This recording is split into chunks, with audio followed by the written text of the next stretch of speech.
All right, we should be live. Let me just check that stuff is okay. Seems to be. Let me see if the game is something that you can see on the stream. Hold on. Stream doesn't really show up as live, even though it should be. Let me reload, because I have the stream on my phone. It should show up. Okay, let's see what's going on. So I don't want to start if people can't actually see what I'm doing, but it seems to be working now. Hi, the decent one. Glad to see you here. Hope you can see the game well. I can certainly see it on my phone on the stream, but I know sometimes that can be a little bit weird. Why did I give Liliana this great sword? I think I just gave it to her because I wanted her to have something to fight with. But she's not supposed to be someone that you fight with. I made her build to be just for stealing and stuff like that, and opening locks and whatnot. I wanted to check, did we get the Life Giver ring? Yes, we did. That's what we did last time. But we still have a decent amount of money. I think what I'm going to try to do is I'm going to try to remove Liliana for the time being and use Morgan, because I wanted to go, before we tackle another main quest, which should be the mages, I want to try to get the lyrium smuggling quest from Deathtown, so that I can talk to Godwin while we're there at the circle, because I'm not sure whether he's still going to be available when if I side with the Templars. Just gonna walk a little bit forward with Morgan until this gets...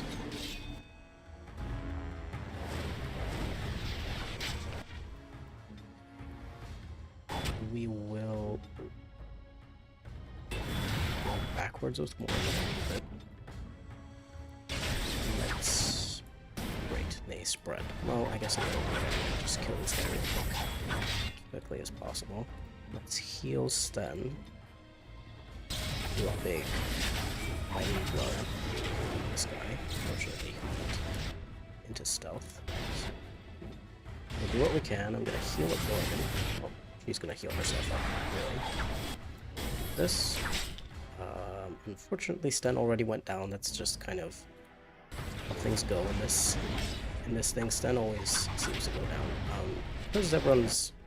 I would say everyone's not amazing right now, so I'd rather he stays a bit back, but he got a hitting shot put on him. Let's attack the closest enemy we've got. Gonna heal him up anyway. But this is going much better. The last time I tried this on the previous stream... Hey, Kao Chow.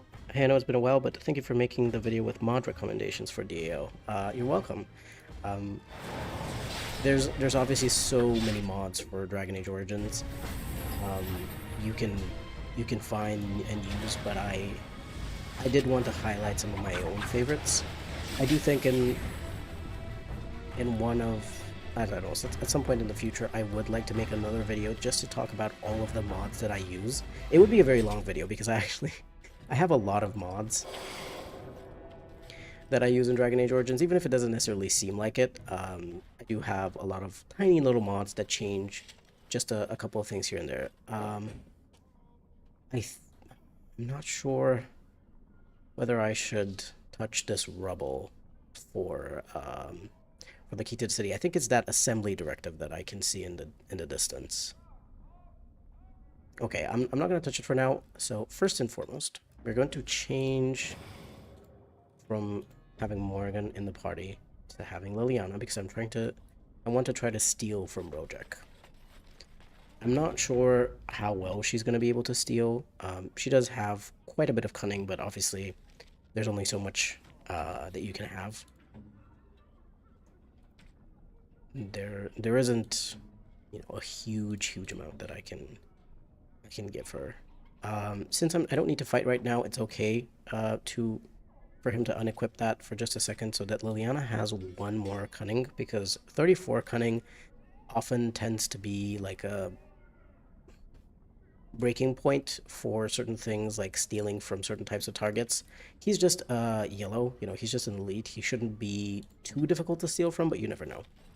So I'm gonna just save quickly and try to talk to him and get to the lyrium smuggling quest. Now, because my warden only has, 14 cunning, and I only have in the skills 1 point in coercion, I'm probably not going to be able to get the best deal from Rojek or from Godwin. But I think that the important thing is that even if you do the quest and aren't very good at persuading either Rojek or Godwin to give you more money, you can still get a decent amount of money out of it. You still get a profit. Hold on. I'm seeing an ad. I put them to be skippable and for them to be very conservative, so there shouldn't be too many ads, but whenever I see one on my phone, I will just stop for a bit. So I was saying, even if your warden is not very good at persuading people, you still get a slight profit, and on top of that, after you give Rojek the money to give you the lyrium, you can actually steal from him some of that money back. So that's what we're going to do here. We're going to talk to him and see what we can get.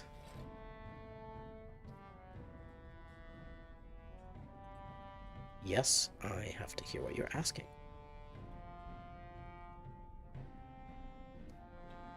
Yeah, we want to... Okay, so see, he said, 50, we have to pay him 50 gold. I try to bargain for 40, but obviously with low persuasion I can't do it, but you have a deal. You have a deal anyway. And now I'm going to try to steal from him and see what we can steal. Not actually...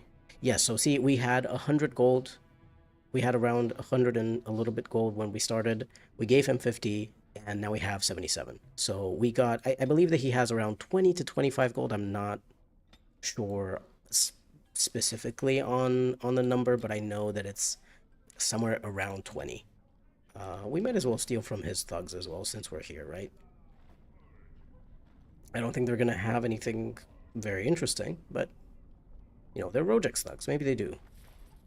Look, this one had almost 13 silver. That's not bad, actually. It's not terrible for a normal type NPC. This one had, I think, just a frost rock. That's not great, but it is what it is. Let's see if there's anyone else worth stealing from in here. We're going to go into Orzamar's Emporium in just a second. But we are just going to go and check out these people. I could talk to the idle dwarf to ask him for a nug if I talk to Liliana, just to have a little gift for her. Ooh, Zerlinda, she's a yellow target now. Because she has a quest, I'm not entirely sure that she's going to have something very good. She had a lesser warmth bomb, actually. That's pretty good. This is actually not bad to keep hold on, keep a hold of this, a few of these, for later on if you want to try to kill the high dragon, but also just like a regular dragon. Sometimes they can be quite difficult, dragons or drakes. Well, I don't think the drakes breathe fire, so probably just the high dragon and the dragon in the Brazilian ruins, or excuse me, ruins that you would want to deal with. I do apologize if you hear my cats screaming in the background.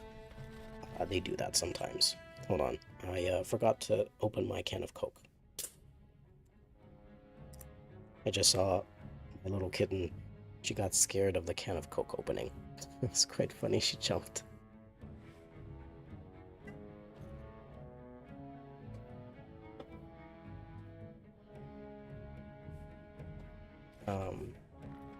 Okay, from Alamar, yes, I would like to see his wares. He actually has some decent items here. It's surprising to find in Dust Down a good amount of stuff, but you have to, keep in mind that this guy probably works with the Carda. They smuggle stuff in and out of Orzammar. So, he has stuff like Ash Warrior Axes are not very good, but Crow Daggers are quite nice because they have this bonus to critical or backstab damage.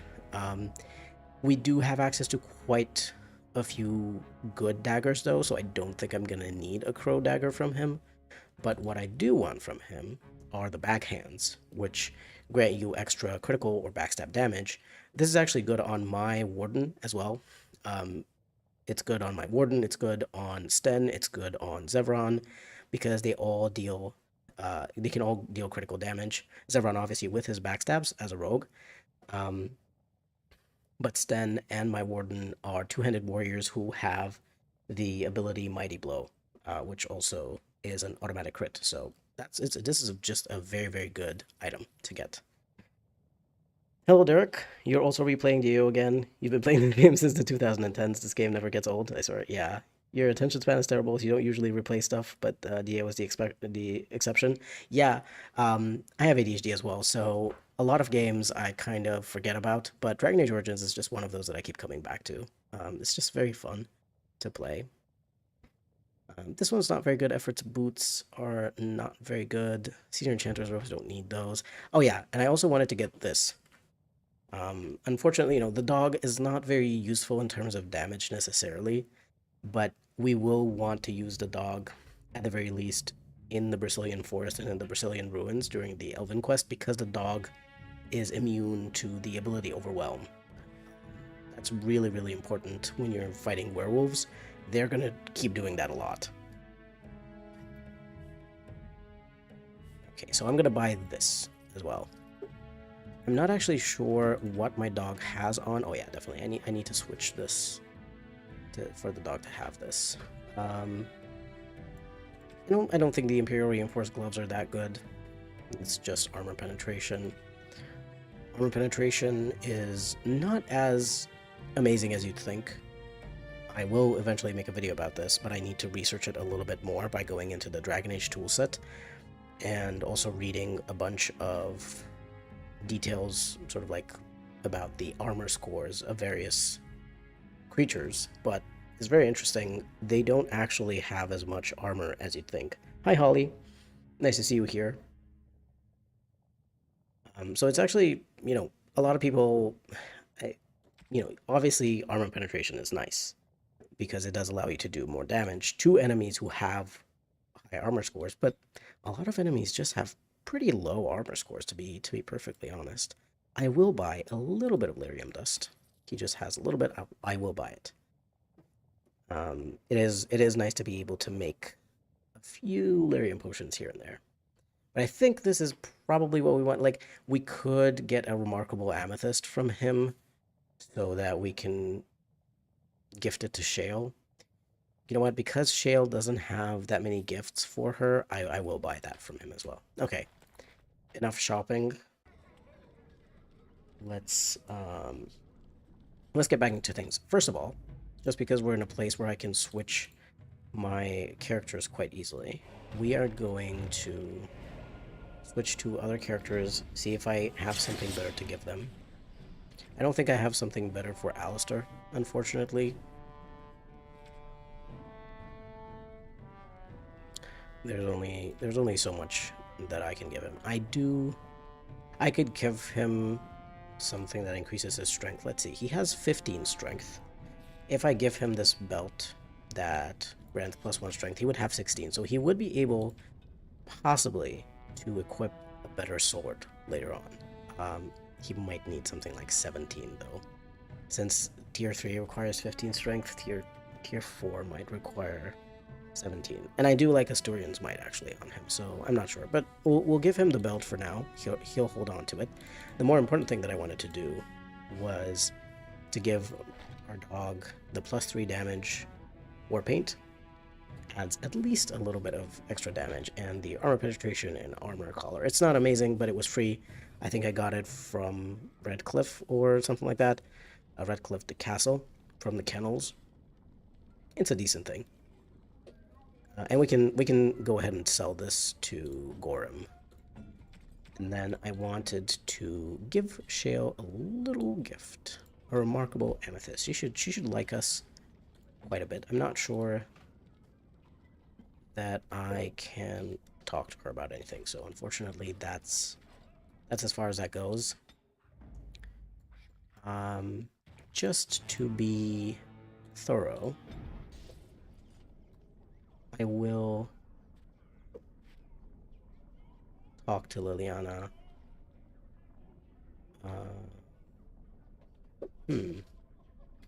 Did she tell me about the nugs or not? That is something.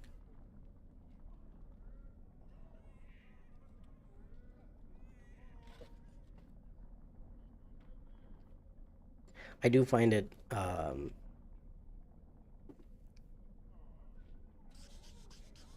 a bit strange that when you talk to this idle dwarf, I'm a dwarf, you know, my character's a dwarf herself. It's really weird that I wasn't able to just say, hey, can you catch me a nug? Like, you know, as a dwarf, even as a dwarf noble, obviously you eat nugs here in Orzammar. My warden would know what nugs are, and my warden would just be able to say, hey, can you catch a nug for my friend? Instead of being like, do you know about the little rodents here? I'm like, yes, my character would know about these. But, you know, these are like one of my many, many minor complaints about this game. I see, does Brother Burkle have anything that I can steal? He did. He had almost 30 silver. Damn. He's pretty loaded. For, you know, for a priest, that is. I don't remember if this guy has anything interesting that I didn't buy from him.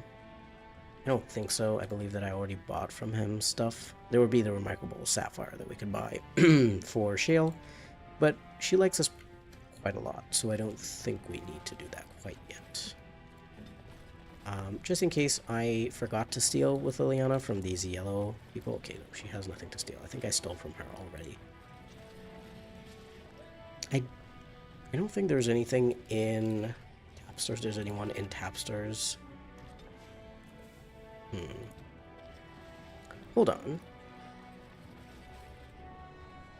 No, I think I touched that one, but I think we can just... Hold on, let me just go back and get the nug for Liliana. You never played Dragon Age Origins, just Inquisition, but you've watched other people's playthroughs. You have D2 on your Xbox 360, but never actually played it. Here's the thing about Dragon Age 2. If you like the story of Inquisition, and if you liked the story of watching people play Dragon Age Origins, I think it's worth playing at least once through Dragon Age 2, because it really has a very good story. The writing is really, really good in Dragon Age 2. It's really unfortunate. It has... The combat's not very good. There's a lot of enemies who are pretty much exactly the same, but they only had like a year and a half to make the game, so it makes sense. They really didn't have time. And they were also trying to remake a lot of things, make something new and fresh. But I do recommend, if you haven't played Dragon Age 2 yet, I do recommend trying it. I recommend playing it on normal or easy, because the enemies, especially on hard difficulties, like hard and nightmare, are just... They're very damage sponges, you know, like they are damage sponges. They're not very fun to play against.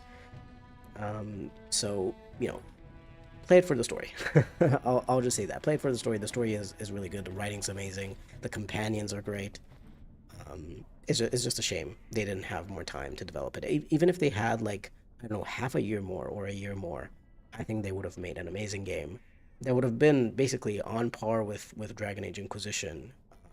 Even with its more limited scope, even if they kept the scope limited to be just like Hawk as a human, and you just choose the class and you only have that one background, it would have worked really well. But they needed a bit of more time and resources. Let's talk to this dwarf and get a... Okay, I only paid this guy 10 silver. I didn't want to pay him like 5. I think 10 silver is nice. I wasn't going to pay him 20. We do need money.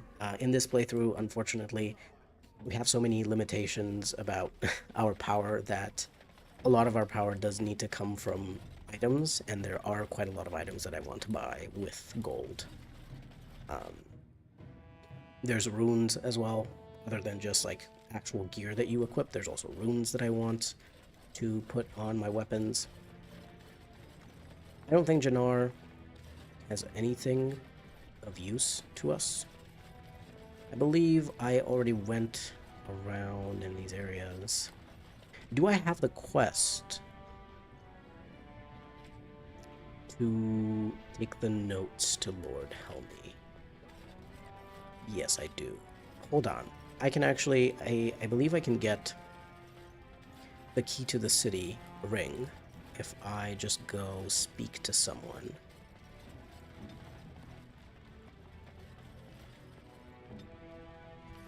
In here, in the Diamond Quarter.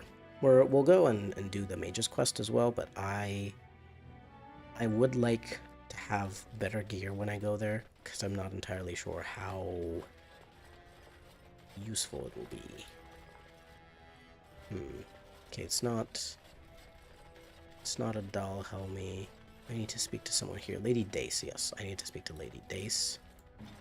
We will steal from her first, because why not, since we're here. Oh, yes, I must have stolen from her. Maybe she just doesn't have anything.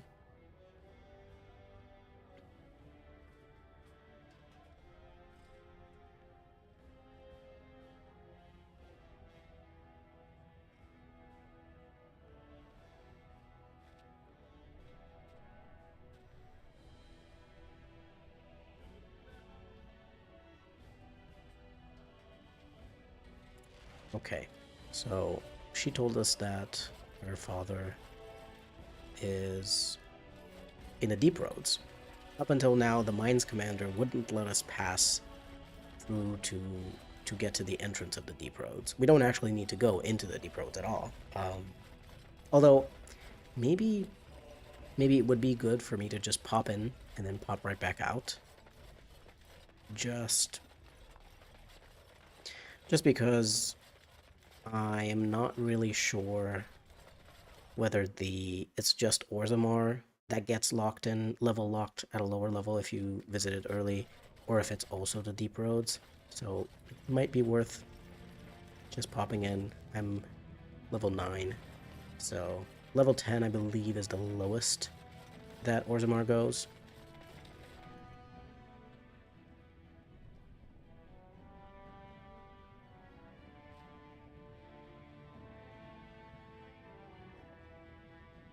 Okay, I remember this guy has something, but I believe we already stole from him.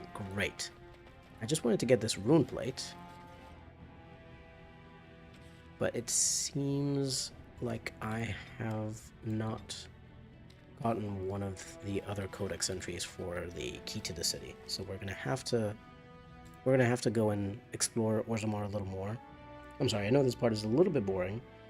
Not much is happening in terms of action, but I do need these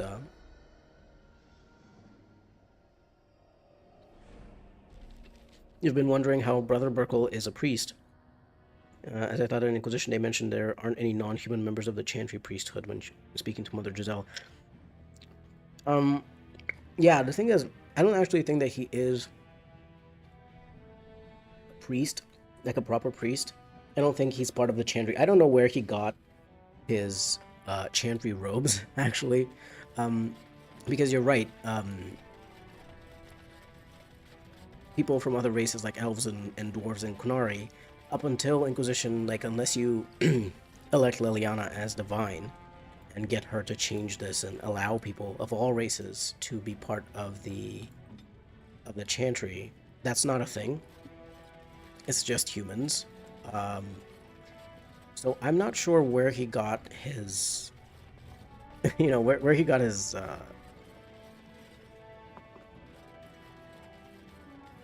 priest robes, because he's not a priest. Like, I think he just converted to the religion while he was on the surface, and then he came back here. he came back here trying to convert other people to Andrastianism. First of all, I'm not even sure how they let him in. Like, why did they even let this guy who came from the surface, why did they even let him into Orzammar? That is just one of those things that it is a bit confusing.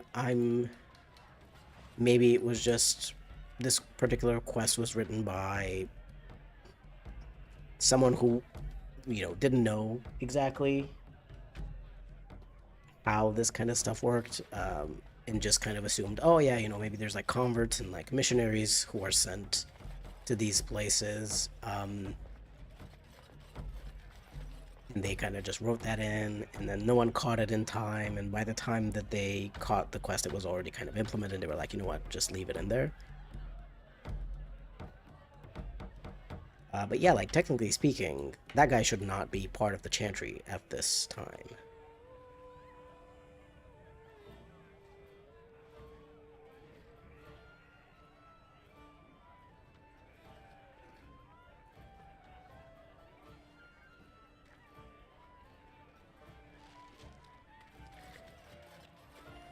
Okay.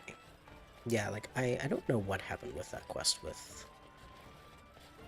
Brother Burkle. Now that you mention it, I'm like, huh, I never thought of that. But yes, that's not right. Man, I missed a codex entry somewhere. Hold on, my cats are doing something stupid.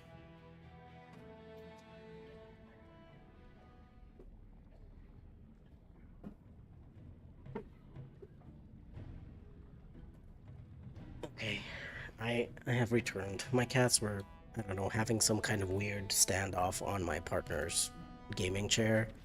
So I just took them both off of there. Maybe I have to interact with this? I'm not sure what I missed. Did I not go into the Provings Arena? Because I'm supposed to get a secret quest, the key to the city. And I'm not getting it, even though I've interacted with pretty much everything in Orzammar so far. I'm a bit confused. To be fair, I kind of avoided some of the codex entries because I was trying to get as little experience as possible. But clearly by doing that, I have messed something up in this quest, and now I have to go and retrace my steps everywhere. Oh, but look, there's some yellow stealing targets to steal from here. Oh yeah, I definitely did not go in here. I think this is what happened. I think what happened is I just did not go into the Provings Arena. And there is a codex entry somewhere in the Provings that I need to get. Yeah, there is one in Dustdown next to a basket. I got that one. It was the assembly directive. I remembered that one. But there is one... I'm sorry, my cat's doing something stupid again. Hold on.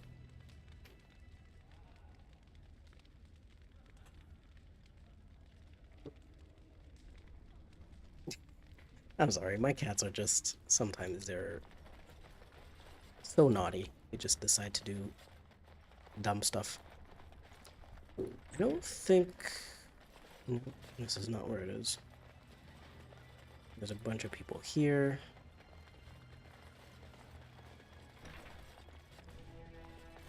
No.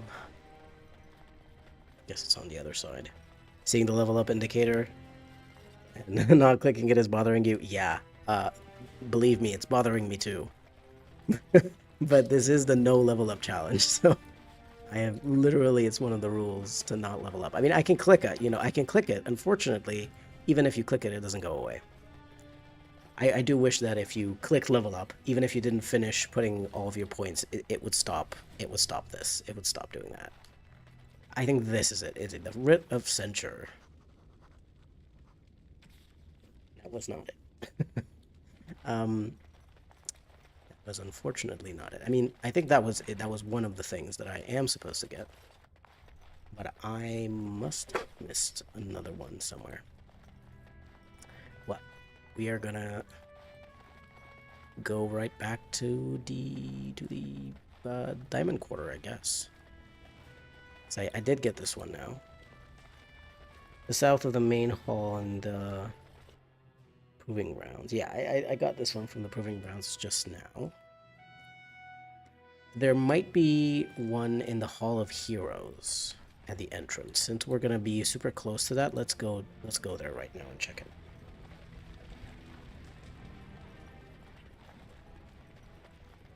I'll just go check the Hall of Heroes real quick. And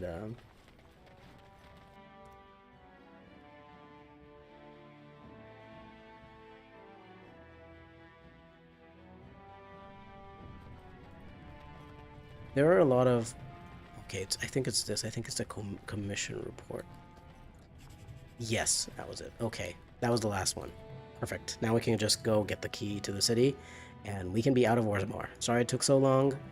I forgot about a bunch of these.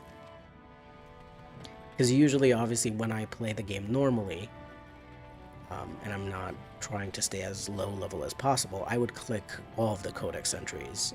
Obviously, since they give me XP and they would level me up, that would be a good thing. But in this case, I'm trying to click as few of them as possible, so I just kind of passed by all of them and then realized, oh no, I have to get the key to the city because it's a really good item, and we really need stuff that gives us points to all attributes. But thankfully, it's over now. We can just go get it and get on with the actual game. Let's see, this... No, this is the Royal Palace, this is the Assembly.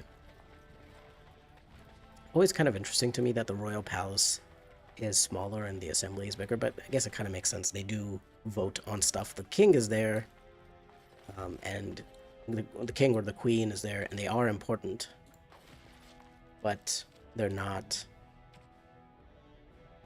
Now, here's the thing. I don't necessarily need this on my character, because I do have the Harvest Festival ring that gives +2 strength and +2 dexterity. So I can give this one to possibly Sten, or I think it's going to go on Zevran for now, because Zevran doesn't have a lot of stuff. He's also going to get the bonus to critical and backstabs. Though I am realizing that I could give possibly... Hold on. No, Sten just has 14 dexterity. I was thinking that I could possibly give Sten the Shadow of the Empire, but because I have the Dexterity Light Armor mod, it requires 20 dexterity. He's not able to equip that, unfortunately. I believe I already stole from this guy, yeah. And from Bartag, we have the Champion's Shield. Okay, but we are slightly better equipped now. We're just gonna do a very quick trip to Denerim to sell anything we don't need to Gorham so that the inventory is as empty as possible. And then we're gonna go to the mages.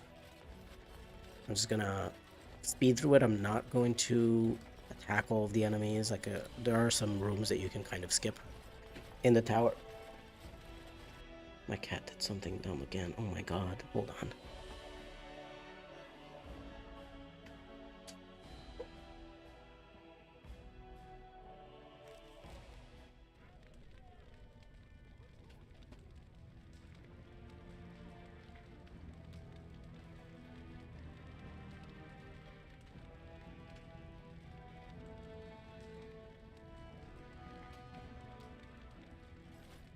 I understood now why my cat was doing dumb stuff. It was because she pooped and she had the post-poop zoomies. So she was running around everywhere. So that's what happened. I had to clean that up real quick. I don't believe I can travel from here. Nope. Go all the way to the Frostback Mountains.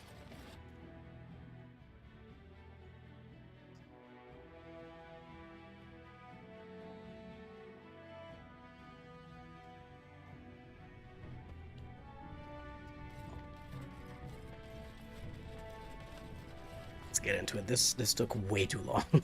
I was just like, I'm just gonna get the lyrium smuggling crest from Rojek. I'm gonna steal from him. I'm gonna get the key to the city and get out. I thought, oh yeah, it's gonna take like 10 minutes. It took like half an hour to do that.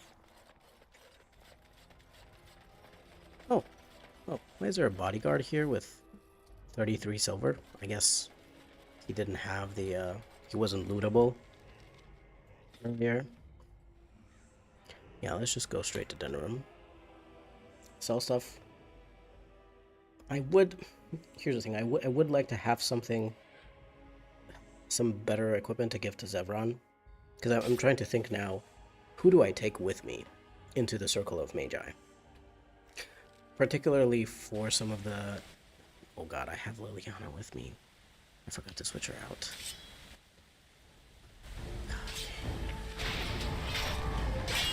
To get through this ambush. Can Zevran get... and... Also, I never understood why these people had these rules. Hold on. I forgot to do a bunch of things here. Zevran, I'm sorry, here you go. You can have these 2 items. Give those back. I don't have Morgan, so I have to take care that my people use health poultices to heal themselves.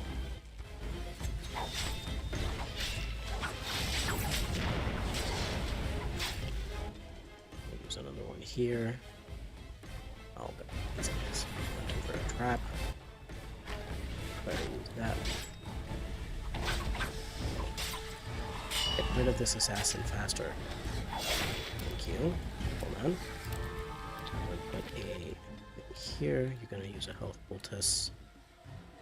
I do want to get rid of this Liliana. Can you come get rid of the actual danger here?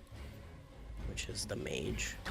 Surprisingly, the dog is quite tanky and scary as well. You can see how low Stent's health is. But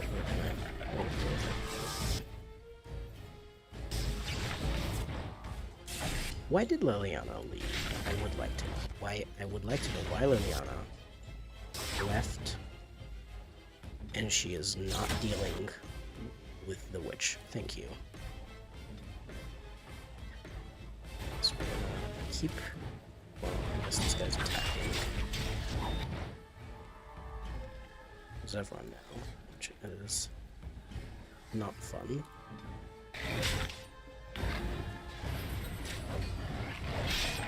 Great, Liliana's down, but it's fine. She's not a fighter. Like, she's not supposed to be a fighter in my party. I'm not supposed to have her with me in these situations, but I guess, you know, we can get her quest going if we want to. I don't actually think I want to complete her quest, but unfortunately we have her well traveled in the party, so this happened.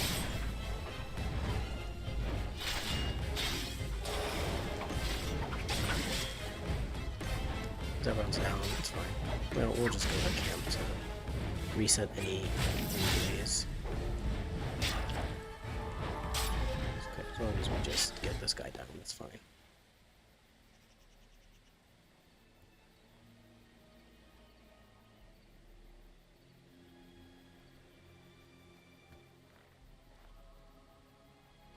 Okay, we're not actually going to confront Marjolaine because she's quite a difficult encounter. But it's not that she's a difficult encounter, it's just that she gives us experience, and experience is not just useless to us, but it's actually harmful. But you know, I'm not gonna reload an earlier save just because I got this encounter. It is what it is, you know. I made a mistake. But it's fine. It's not like the worst. It's not the worst thing in the world. The game's a little bit glitchy. Hold on. Let me just do a little normal save. Not just a quick save. Just in case something gets messed up in the files. Because sometimes save fight. Oh my god, my cat has a toothpick and I have no idea where she got it from. Hold on.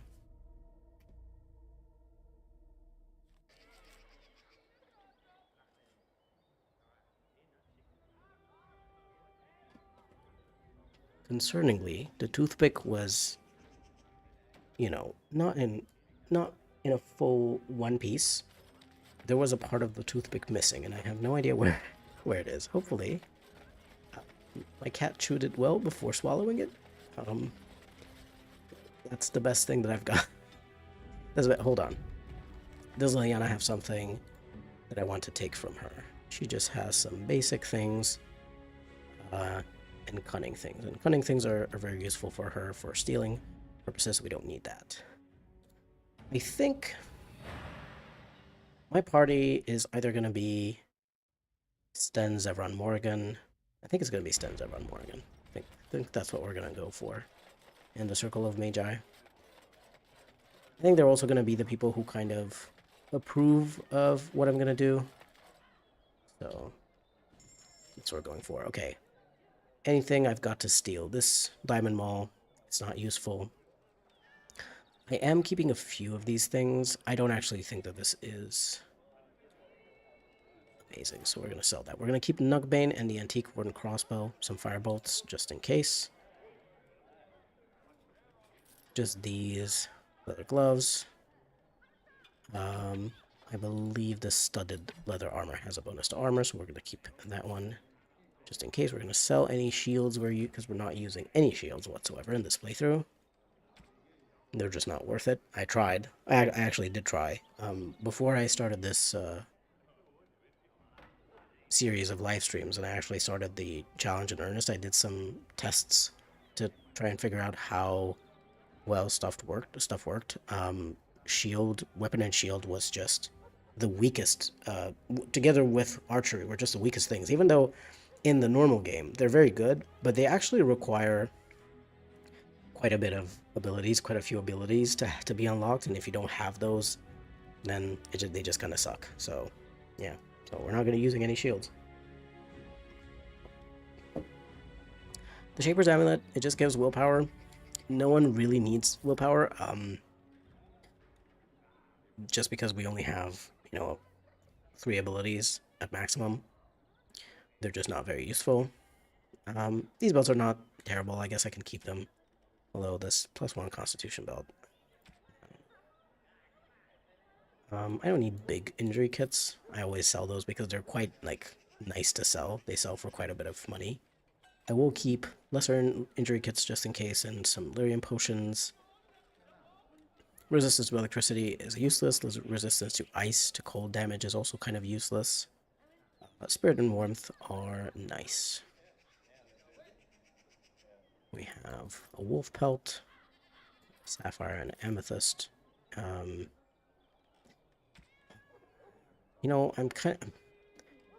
Because I was considering trying to keep some of these to donate a few items to my allies, to the dwarves.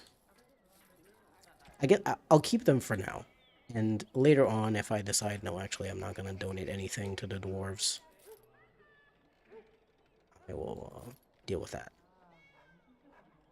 I will keep a few spirit shards, just in case. I'm keeping them for a bit of extra spirit resistance for the final battle, if it's needed. But I'm not going to need more than just, these 4, and try to sort of keep a few spirit bombs as well for my team. Is there any quest that I think is going to be very useful to do early?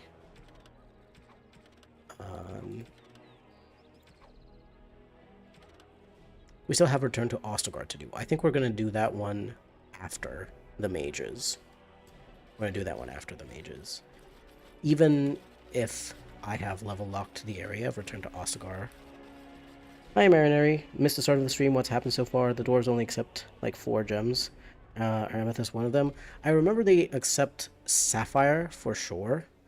Sapphire, maybe Emerald, Malachite, and I'm not sure about Amethyst, but I'm keeping that one just in case. We'll see what they accept. Nothing much has happened so far because it took me a very long time to remember which codex entries I needed for the key to the city. So I was mostly in Orzammar. I bought a few things from Alamar. I defeated the Dusttown thugs that kind of guard that starting area. And then spoke to Rojek and picked up this precious metal quest for a bit of money. I also stole from him. I believe he has like 25 gold on him, which is quite nice.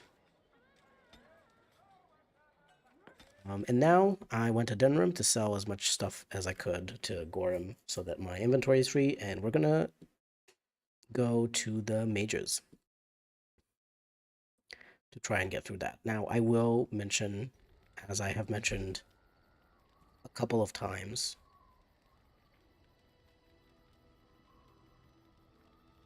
sorry, Sten decided to annoy me. I have mentioned a couple of times already, but I will keep mentioning this until we're done with the Mage's Quest, that I do have to skip the Fade mod. I literally cannot play the game without it. It is, that part with the Fade is just one of the most annoying things I've ever experienced in my life. And I got stuck. The first time I played the game, I got stuck there. I didn't play the game for like a month or two or something like that. It was very frustrating. I don't want puzzles in a game that's not about puzzles, you know? We'll give the nug to Liliana.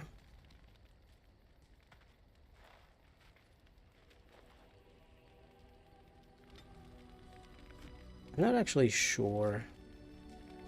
She's still just warm. I don't know if I can talk to her about anything to try to...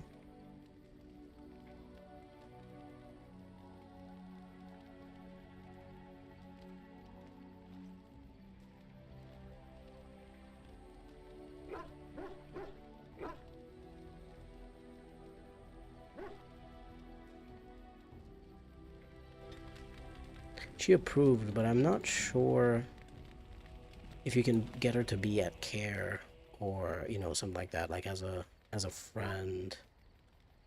Hold on, I'm just gonna skip through some real quick stories.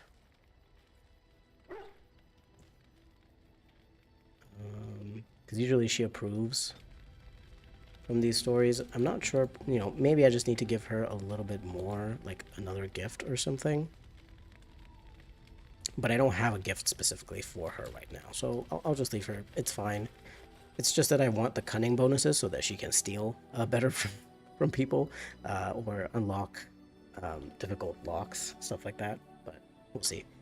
Let's see. Can I do some enchanting at Sandal? We have a novice frost rune. We can definitely change that. We don't need silverite. We know that we're going to the major circle. We do not need silverite. I don't actually want Alistair with me, so we're gonna give lightning and flame to Zevron here, and he also has undamaged versus undead.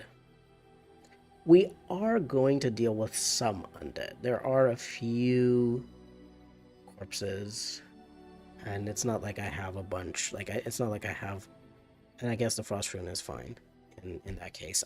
Well, let me hold on. Let me see if Bodan has something that I would like to get as a rune to help in there. Grandmaster Frost rune, I would not pick that one up. Maybe the Grandmaster Lightning one. I'll pick this one up.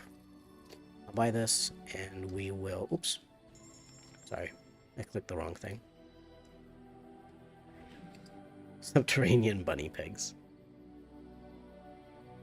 Yeah, you did the Fate section the first time you played Never Again. Yeah, that has been my experience too. There are some people who really, really loved the... Actually gonna give it to Zevron. He's gonna do way more damage than Sten. I'll be honest. And just because this is really good, I'll give this to Sten. For any undead that we fight in there, that will be useful. It's 10 extra damage against them. Alright. We've done all of the preparation that we could have done. Now it's time to go to the Fade. We're gonna pick Sten, Zevran, and Morgan. Yeah, I think I was going to say, the reason why I'm picking these is, first of all, I think that they might be more likely to not get upset if I side with the Templars. But another reason is that I am a little bit concerned about some of the fights against Templars, against demons, against blood mages in the tower. I picked this, okay, so I picked this side quest up from the Mages Collective, just because you can get some decent loot from here.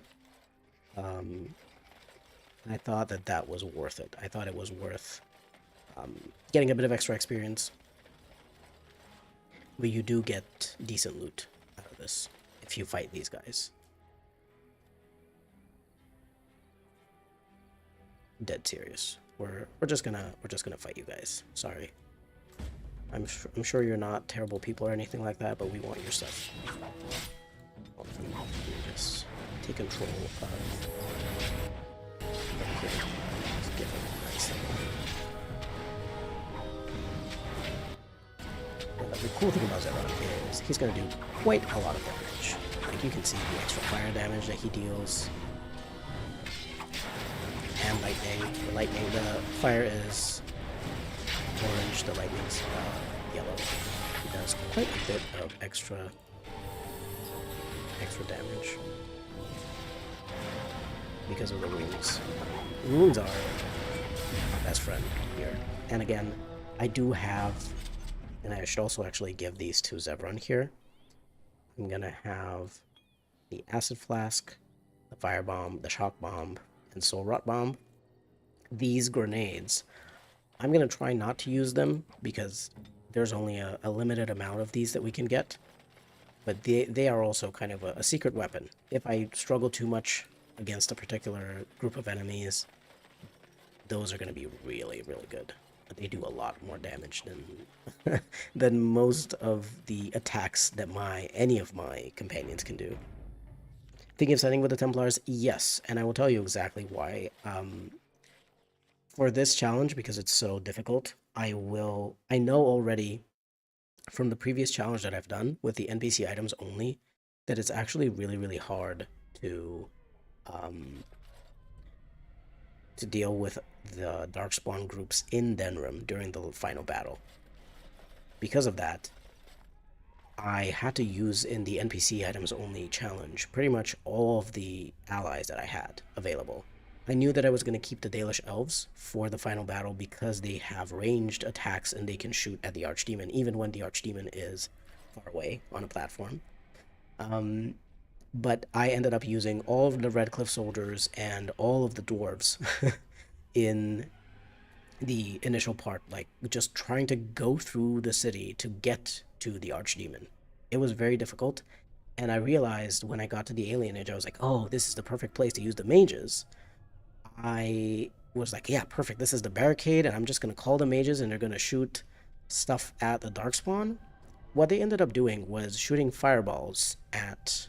Sure, they were aiming them at the Darkspawn, but the fireballs ended up almost killing my party, and the other mages that were also there that I called upon. So I realized, the mages really suck. Actually, they're really not very good, because they're just gonna kill each other. So I'm not using them again. If I have to do a challenge that's actually difficult and I know that I'm gonna need help from the allies during the final battle, I'm not using the mages again. They were just shooting those fireballs at each other, getting everyone down on the floor. And no, it was not fun. No, you know, these chests, these locked chests in the circle, they don't have very good loot. In the Brazilian forest and in the Brazilian ruins and in other places, I will unlock the chests, but the ones in the circle tower unfortunately don't have very good gear, so there's no point in getting the extra experience from unlocking a chest. We're gonna check for any chests that are actually open. We're gonna loot those any containers that are open, but everything else that's locked, unless it looks fancy, I might unlock a fancy chest, but otherwise I'm not bothering. Avert your eyes. We shall do something evil.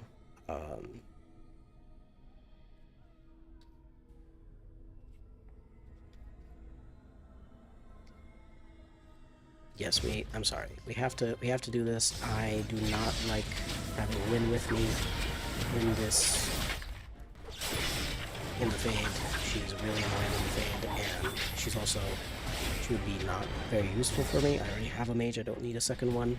So I just said the quickest nasty stuff that I could to get rid of this. You obviously don't need to kill Qwinn to side with the Templars. You can just tell Gregoire at the end, I think that the mages should be kept under, investigation and a close eye because a lot of them went rogue and turned to blood magic and stuff like that. Qwinn looking a little more her age. Yeah, I do have a mod for that. That's actually called Look Your Age, and it affects the appearances of Qwinn, Eamon, and I believe Balin. Those are the main ones. Because they are supposed to look different, and they look a little bit too... Like, Qwinn and Eamon both are supposed to be younger, and for some reason they just look really, really old. And there's not really much of a reason for them to look that old. And Balin, I think, also is made to look a little bit younger because he's also supposed to be quite young, seeing as he is the youngest son of the king and all that. So, it's just nice. That, that's one of those mods. I think I did mention it as part of one of my videos about the mods that I recommend. But it's just one of those tiny little mods that adds a little bit of lore, friendliness, and a little bit of flavor. For me personally, I know for a lot of people it doesn't really matter, when having white hair or too many wrinkles or stuff like that, it doesn't really matter to them. But like, as someone who has been playing this game religiously basically since 2010, I know so much about it that some of these details do kind of bother me at this point. So if there is a mod that can fix that, why not use it? We could maybe, just maybe, shadow this demon. That's what we want to do. What is Zevon doing here? I can't really see. Zoom out. This is a little area that's... So far we're doing really well. But the apprentice quarters are really very easy compared to some of the other stuff later on in the circle. There's some rooms that have possessed Templars and things like that. They're not easy to deal with and to get through.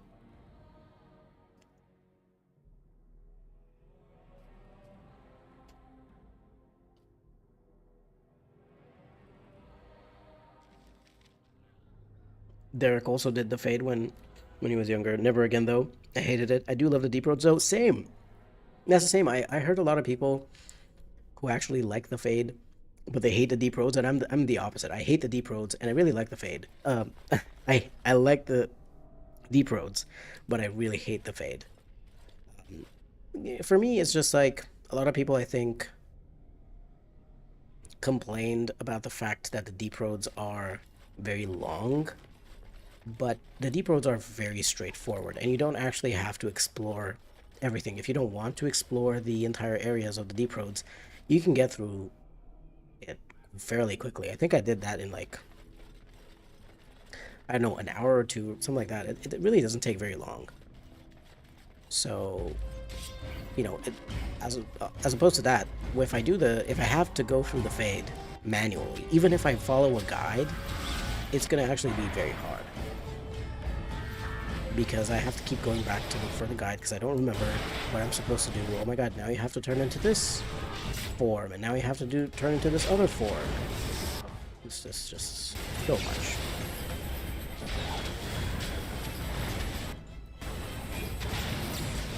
If you could use the camp at the Deep Roads, You would find it less grueling. Yeah, I do think that is one of those reasons why the with the deep roads is a bit harder to do, because like there's a lot of useless junk that you're gonna find in the deep roads, and your inventory is gonna get full, and you're gonna have to either try to equip some of the items on like a second set of, you know, if you can equip some weapons, or just gonna destroy some stuff where you have to go all the way back to Orzammar. At this point, I kind of just...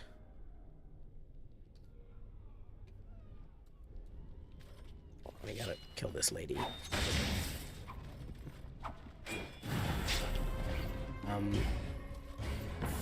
this point, when I go into the deep roads, if I find like useless stuff, like, oh, it's a basic dagger, or it's a basic, oh, piece of armor or something like that, I'm just gonna destroy it in my inventory if I run out of space. But I do get it. You hike back to Orzammar? Yeah. Yeah, I do understand that it can be a bit annoying to deal with the all of the items. Oh, we got a frost rune. That's quite nice. We got a journeyman frost rune. It's better. It's certainly better than what Sten currently has. He just has this damage versus undead one. It's, you know, not amazing, but I'm not gonna like... Well, we can't leave the tower anyway. But yeah, personally, I just kind of destroy some of the items that I don't need, and just like go through it. Especially if I'm doing a challenge run. Probably at that point, at the point at which I'm doing Orzammar, there's not a lot more that I can do with the money.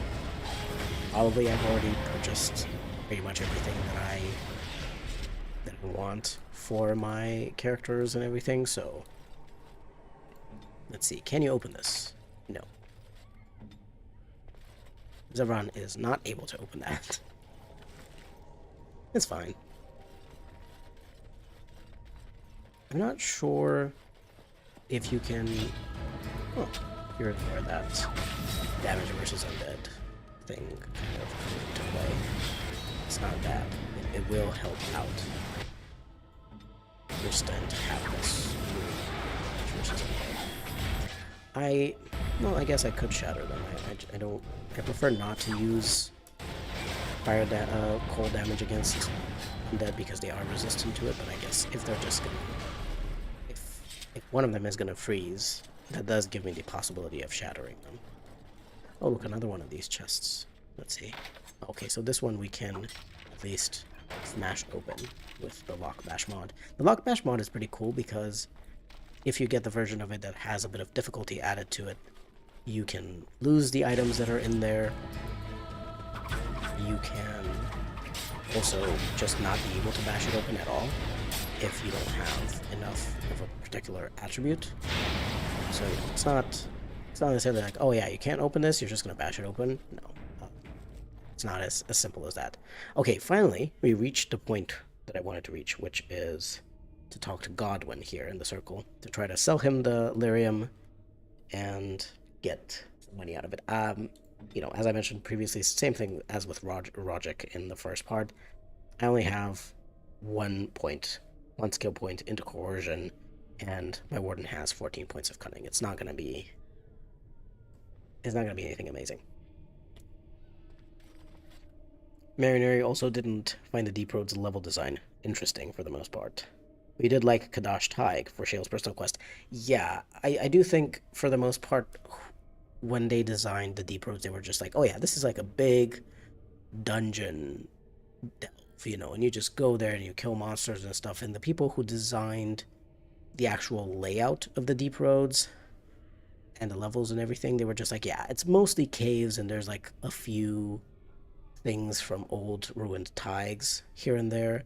I think if they had focused more on these being taigs and having a lot more evidence of these crafted areas of like where dwarves used to live, I think it would have been way more interesting, even if it was still just mostly a dungeon delve. But if it looked more interesting, if it felt more like you were walking through this old place that people used to live in and it got destroyed by the Darkspawn, that would have been, I think that would have made it feel better. Even if, you know, overall the layout was kind of the same in terms of like the amount of space that you'd have to go through, but hindsight is 2020. Because I do think that they did this later on. They did this in Dragon Age 2 with how the Deep Roads portion felt. They did this even in Shale's personal quest. They added that tag, which looked really nice. And in Dragon Age Inquisition as well, in the Descent, and in a few other places that kind of connected to the Deep Roads a little bit, they did the same thing of like adding a lot of this dwarven look to the things of like actually being able to explore, yeah, like a ruined version of Orzammar, not like caves and into hallways into caves. Yeah, exactly.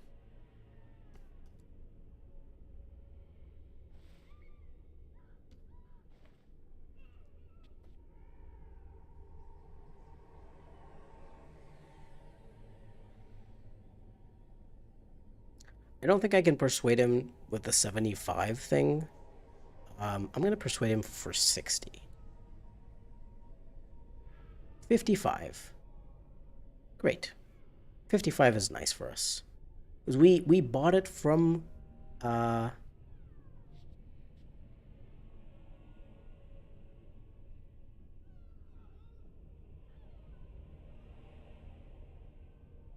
okay. We bought, well, hold on. He said he would give me 55 gold and he gave me 53. That's not that's not 55 gold, Godwin. That is 53. Um I bought the lyrium from Rojek for 50. I stole back 25 or thereabouts. And then I sold it to this guy for 53 gold, I guess, instead of 55. Am I able to blackmail him? Hold on.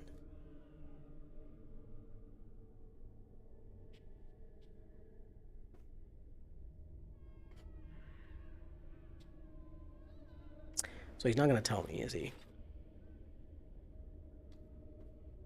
Okay. I know that if you manage to persuade him to tell you why he needs delirium, he's going to tell you that he's actually selling it to the Templars who are addicted to the stuff. He's kind of profiting off of them. And then you can kind of blackmail him to give you some more money if you know, so that you don't so you don't report him to Gregoire. Let's let those mages fight the abomination. Hold on. We were doing nothing. How did you guys know that we were here? I thought you were fighting this abomination. If you're gonna be like this. I'm just gonna. Hold on. Can I really quickly? I missed a moment while the abomination was frozen. I wanted to try to shatter it, but it's fine. Yeah, Origins. Yeah, it was just like, what are they doing? Because we were just like here, we were out of vision from them. We didn't interact with them at all. No one attacked them, and they cast like one spell to freeze the abomination, and then they just ran straight here to the door and started like targeting us. It was really weird. Let's see, what about this chest? Does it have anything interesting? Not at all. A lesser lyrium potion and a lesser injury kit. But I'm kind of surprised. So far, it's gone pretty well. My question here is, do I go through these rooms if they don't open? Or do I just kind of book it to the end? The problem with some of these rooms is that there might be some interesting gear here and there that you can get. For example, here there's a revenant we could fight, but I don't actually think that it has any good gear that it drops. I think it's just really good to fight it for the experience. Unfortunately, like, correct me if I'm don't jinx it. Yeah, correct me if I'm wrong, but I don't think this revenant has any useful stuff like actual loot on it. that I would want. And it's a lot of experience to fight a Revenant. It's a lot of experience to kill it. We've already killed one in the Red Cliff Castle courtyard, so I'll check what's in here. Let's just save and see what's in here. No, there's just a couple of abominations. I guess those are fine. Wow, a blank vellum. You know how much that is? It's like 1 silver. That's how much you can sell it for. A single silver is like at some point I want to make a mod that affects the treasure, the loot that you can find in Dragon Age Origins.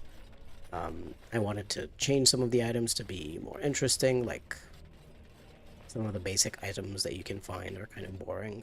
It would be fun if they were a bit more interesting, you know, like a dwarven longsword. I mean, the only thing that's different about it is the way that it looks, but it doesn't actually have any different stats as opposed to a regular longsword or a Darmasan from the Dalish elves. And I think it would be very interesting to have these different stats, but as part of that mod that I would make that would change some of the treasure, the loot, and items that you can get, I would absolutely just remove blank vellums from the treasure table, because it just feels so bad when you open a locked chest and you're like, oh my god, what am I going to find in the locked chest? And it's just one piece of blank vellum. And you're like, what is that? Why did I get that? That is so not what I wanted to get, you know? Oh yeah, this is First Enchanter Irving's office. We don't need to read anything. We just need to steal his stuff. Let's see, does he have anything in this chest, or is it going to be a blank vellum or something? Wow. An acolyte staff made of iron. Thank you. Thank you, Irving, for this one. Why was he even just keeping... First of all, like... Someone really wanted to keep their blank vellum safe and secure. Yeah, someone really wanted to keep this really basic apprentice staff safe and secure in a locked chest. Hold on.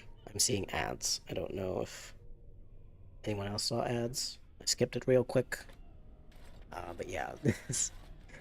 You know, another thing that's kind of weird is, look at these chests. They're not very big, right? So you can find like a huge mage staff, which is quite large.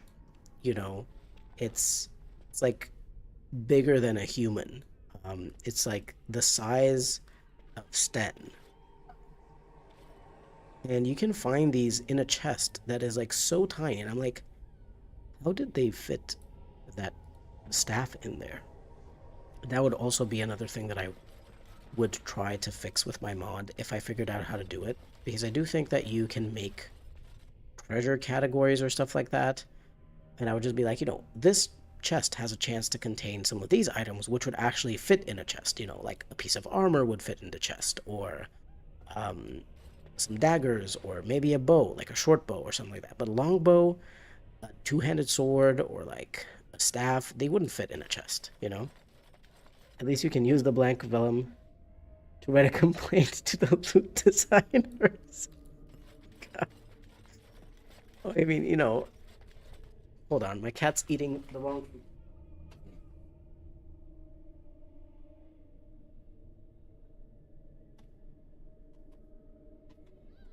You know, I don't want to, like, criticize every single thing that this game does wrong, because obviously all games are going to have faults, right? But some of these choices, I'm like, you know, people had, especially for Dragon Age Origins, they had a lot of years.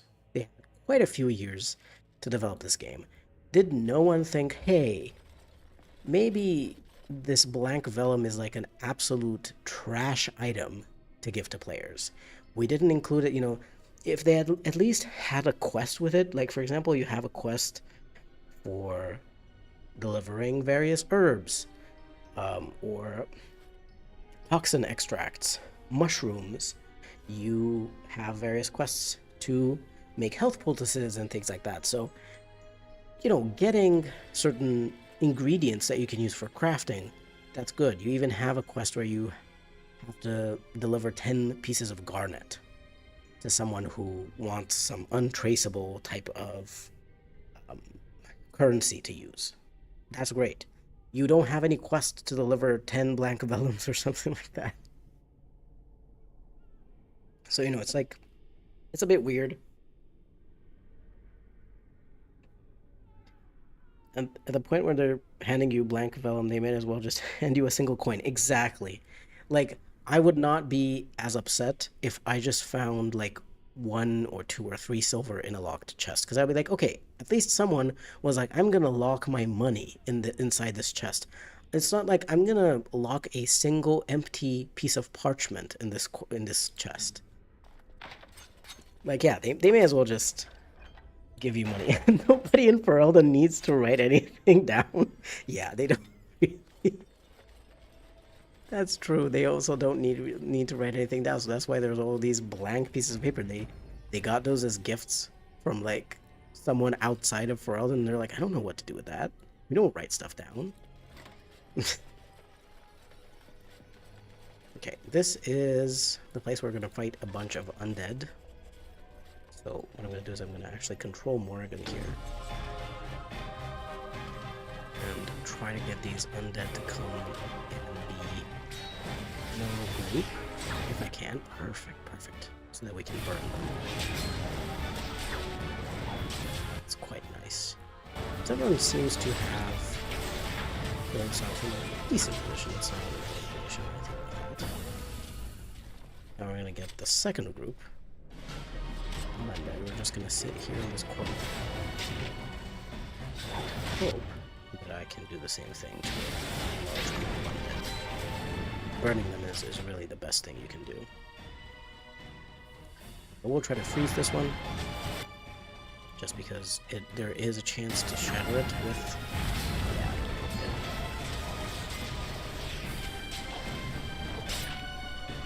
There's a really weird thing that's happened to my game, though. I don't know if this has happened to other people's game, if it has to do with perhaps a mod or something, but for many years now, this arcane horror just does that. It just sits there behind this door. Most of the time it's not even able to open the door, and then it just sits there, and then it just dies in one hit.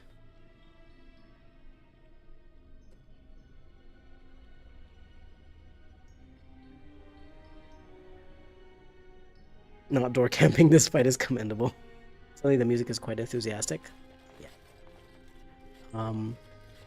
I don't know why that arcane horror does that. I remember this fight being quite difficult against the arcane horror specifically, but I don't know. I don't know what happened to it.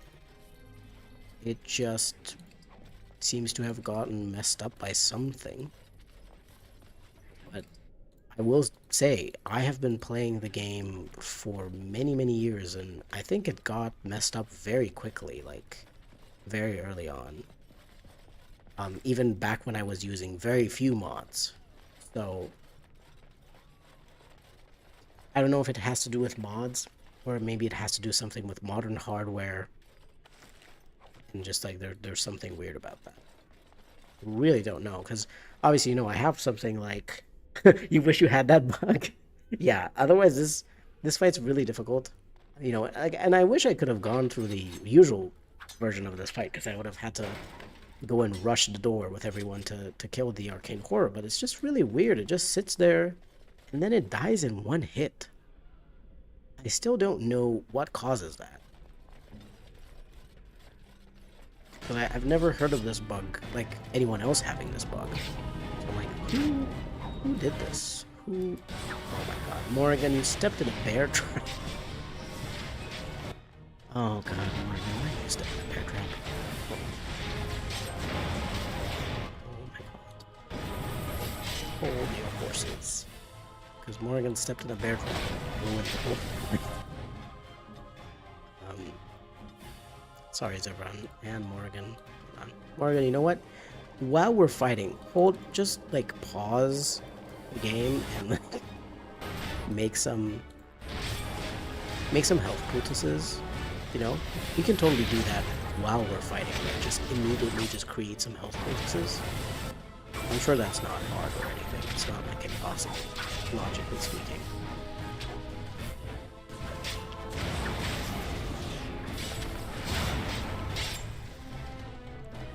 So he does come out for you, the arcane horror. Why are there bear traps in the circle tower? I am wondering that myself, because I would understand, you know, if you go into like some storerooms or something, for them to have some magical traps that maybe, you know, paralyze someone who goes in there or something. I don't really understand why there are bear traps in the circle tower. Were these bear traps put here by the blood mages so that they could protect themselves from the undead that they accidentally summoned? Were these put by the Templars who were trying to... I don't know. And anyway, who has this? Who uses this? Who uses a bear trap inside a tower? Why would you... It's a bear trap. Like, you use those for bears and other animals out in the wild. Who brought them into the tower? Yeah. Like, yeah, like the best guess that I have is like a mage put them out for the abominations or the undead, or maybe one of the Templars before they got charmed or possessed or killed might have put a bear trap. But again, it's a bear trap. Why are you putting a bear trap in there? There's a bunch of other things here. Once again, I'm not really sure whether it's worth going in these places for any loot, but we'll see. At this point, frankly, other than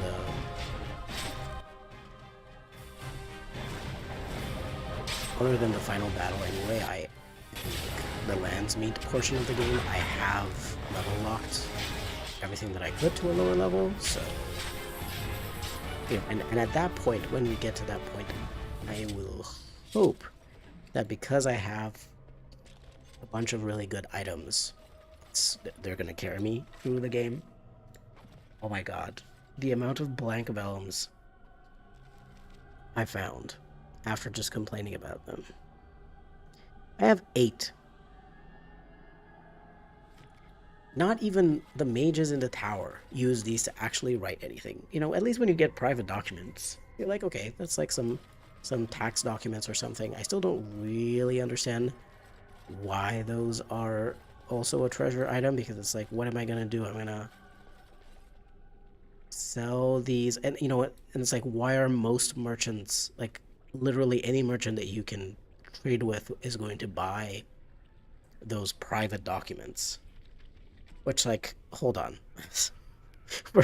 we're discussing treasure items in this live stream, but this says a list of household accounts and expenditures over time, useful for merchants negotiating contracts and wages. I'm not. The thing is, I'm not quite getting it. I'm not quite understanding why a merchant wants these private documents that are about household accounts and expenditures. You know, because to me, private documents kind of implies that you're going to sell them to someone who's probably going to blackmail some other people or in some other way take advantage of the information that they find out from these private documents. But you can sell these to like blacksmiths and random merchants who like have no interest in any of that. Look at that. A cabinet with 9 silver and 1 copper. Perfect. Thank you. Not another blank vellum. Oh yeah. Oh god. Oh god. No, no, no, no, no, no, no. No, no, no, no, no, no, no. Get out. Oh no. Oh no. Oh no. Oh no. This is oh no. This is a tough fight. This is a tough fight. Morgan, freeze this Templar. It's not like fully frozen, but it's good enough. Oh no, why did the Desire Demon come out? I was hoping that I could just fight these guys out of the Desire Demons. Hold on, can I? Oh.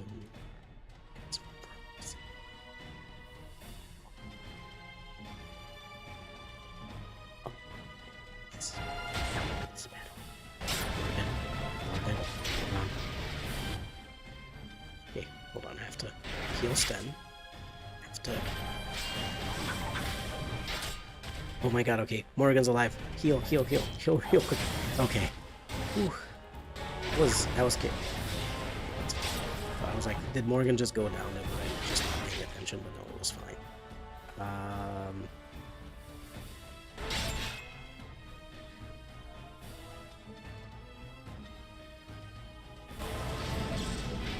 What are they even for? Like, who's gonna buy an empty piece of paper? Those documents also make no sense. What's a blacksmith gonna do with them?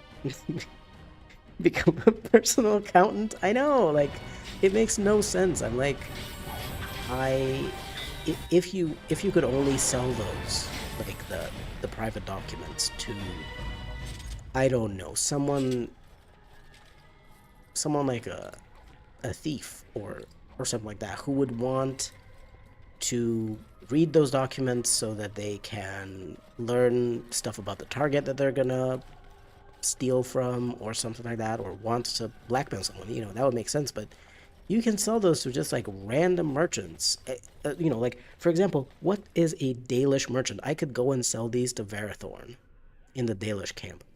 What does he care about some random private documents from the Circle of Magi? Even if it says, you know, even if it says here, it's like, oh, it's useful for merchants negotiating contracts and wages. Well, Varathorn doesn't have any contracts for wages. Yeah, Varathorn apparently wants some human nobles accounts.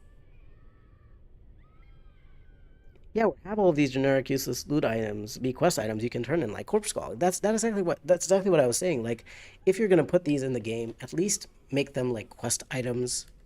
Make private documents and blank vellum and stuff like that. Make them quest items, because it doesn't make sense for me to sell them to a merchant. But it does make sense that someone wants them. Someone could want blank vellum. Maybe they want to write a book, or maybe they want to, I don't know, write some spells or theory of magic down, or stuff like that. Anything. You could want to write down anything, and it would make sense that someone wants those. But for me to just find these randomly and sell them to a random merchant, what does the merchant need them for? Private documents are like even worse, even though they're like more expensive. Like, for me as a player, the private documents are fine in terms of value, because, you know, their value is 40. I can sell them for like 10 silver. That's better. But from a lore perspective, from a just a pure story perspective and immersion, I'm like, why do I have those there? Why can I sell these to merchants like Varathorn? Oh boy.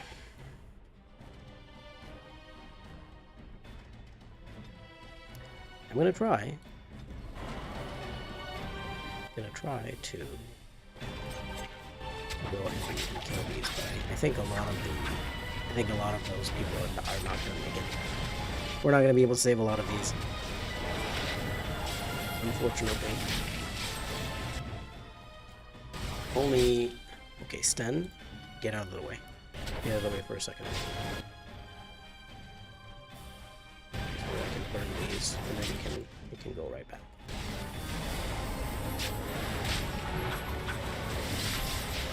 But you know what? I will say the fights are not impossible. They are getting more difficult as we get through this circle tower. They aren't impossible. Can this shade get out of my way? I can't even enter the way.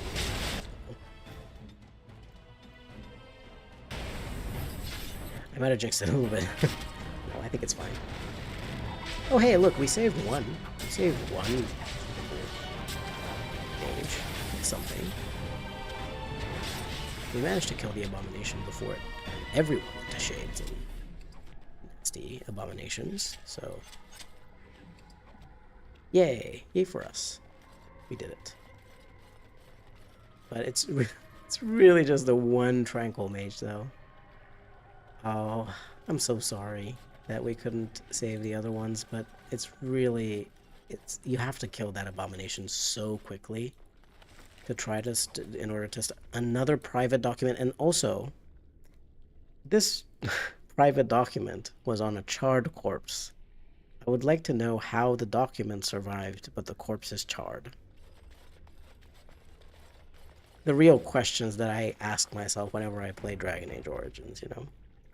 The Circle Tower, a succession of rooms of pain. Yeah. Poor people. But yeah, like, now I looted a private document from a corpse that was burnt to a crisp. Don't quite know how that works.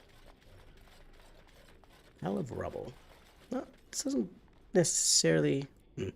It's a codex entry. I was like, it doesn't really look like a pile of rubble that I usually loot. No, this chest is small. I'm not gonna bother with that one. Now here, there is this Templar right here who is bewitched by a demon. I think I want to kill him because he has a Templar restricted armor. Now, obviously, because none of my... Sorry, I'm just going to click the level up button so I can show you. None of my characters can actually use a specialization point because obviously at level 1 you wouldn't have a specialization point, so you wouldn't be able to use one. Because of that, no one can wear Templar armor, but it is a fairly... How did I just acquire 3 tactic slots? What? I guess I must have just because I clicked level up. I didn't put any points into anything. Well, whatever, it's fine. We're not necessarily using those tactic slots anyway, it's fine. Don't ask where the guy was keeping his document. Yeah, we'd better not ask. Is everyone? I'm sorry, I didn't mean to speak to you. We better not ask where the guy was keeping his documents before he got charred to a crisp. But I do want the Templar armor from him because we can sell it. So let's try to fight him. I'm not entirely sure. Demon, die. Just some very nice and intelligent responses. Conversation options that we have here. We need to freeze that demon as quickly as possible. And kill it as quickly as possible. So everyone use everything you've got. Well, other than Morrigan. Morrigan needs to focus a little bit on these little people. But the problem with the Desire Demon is it can cast stuff like Cone of Cold. See, now that's quite bad. Our mage died, and you know, while I said that mages are maybe not as useful as they would be in a version of a challenge that actually is able to, where they're able to use more spells, they still are very, very useful, even with just those 3 spells. I think I underestimated the power of... Oh no, okay. My character almost died. I think I underestimated the power mages have. Okay, we'll get behind this guy to stab him. Look at those numbers. Those are quite good numbers. 20 damage. Pretty nice. Whoop. Kind of noticed that everyone was attacking him. Can we knock him down? No. He's resisting that. I will assume that most warrior type enemies who are of at least elite status with a yellow name probably have either shield wall or indomitable, which allows them to resist being knocked down. I believe so, unfortunately. But it's okay. We managed to get through that fight, even if Morrigan... Oh, a sapphire. We can use that for sure to give it to the dwarves. The reason why I wasn't sure that I wanted to do that was because you also get some experience when you donate to your allies, but I do think it's quite nice to improve their... I'm not sure if you improve their stats, or if you improve their gear, or if it's kind of both. I'll be perfectly honest, I will have to look that up on the wiki again. But I'm not sure if anyone is ever completely sure either of how exactly that works. Unfortunately, it's one of those things that's not very well explained in the game. Like, hey, if you donate to your... It's what? Oh no, everyone's down. Okay. New plan. We are all attacking... I said that we are all attacking the Blood Mage if we can get to the Blood Mage. Because guess what? The Blood Mage should be able to be knocked down immediately.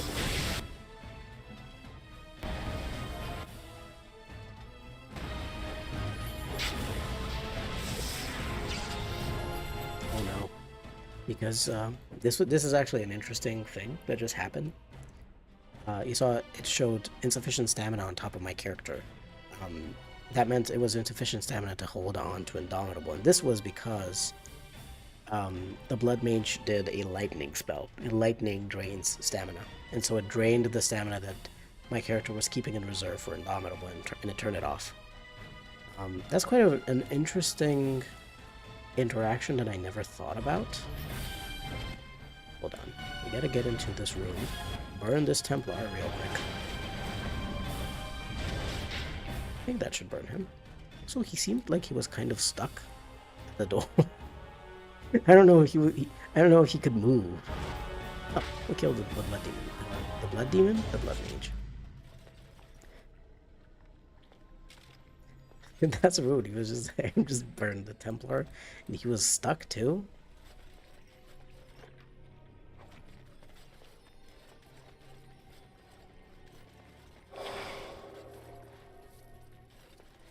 But yeah, that's a very interesting interaction. I'm kind of wondering, but I don't actually... I was gonna say I'm kind of wondering if it would have been useful to have... Look, we lost a rune by bashing open the lock, but we did get one of the other ones, which is nice. Oh my god, now my warden stepped into a bear trap. What's bear trap doing here? Poop. Who put these in the tower? I'm wondering, like, I was wondering if I should have had a lightning spell in case that would help with... In case that would maybe help with enemies, because like if my character could go down to zero, sorry, I didn't need to click that. If my character could go down to 0 stamina if she was hit by a lightning spell and get this disabled, would enemies function the same? And it would be like, well, you know, that Templar that we fought earlier who was immune to being knocked down because he probably had shield wall activated. If he used his abilities enough to bring him to quite low stamina, and then he also got damaged by a lightning damage, would that drain his stamina to 0? Like, would it be possible to drain his stamina to 0?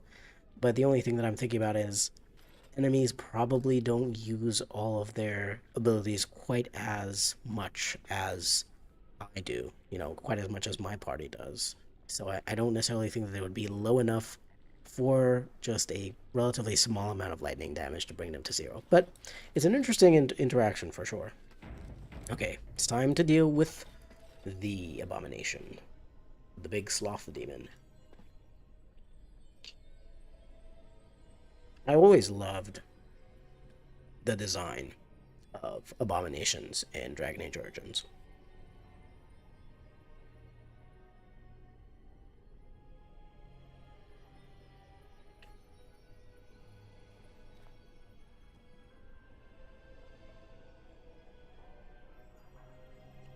I always love how Morrigan's counter argument here against the sloth demon is, this is ridiculous. You can't expect me to rest on a floor that is so sticky with blood. Like, that is the only reason why she's like, I'm not gonna rest. It's because The floor is dirty. Yeah, you're right. That is if his resistance was due to abilities and not just his raw stats. Yeah, because maybe he just had very high physical resistance and he just resisted it because of his raw stats. You're right. All right, it's time for a lot of people's least favorite part, but we'll skip the fade. I really like it. Just keeps the very fun parts, which are talking to Duncan and talking to the companions and their nightmares and stuff like that. Yeah, like, lady, you lived in a swamp. What do you mean? Oh my god, I'm not gonna sleep on the floor because it has, like, blood on it. Like, I'm sure Flemeth did much worse sometimes. And it's perfectly fine to sleep on a bloody floor.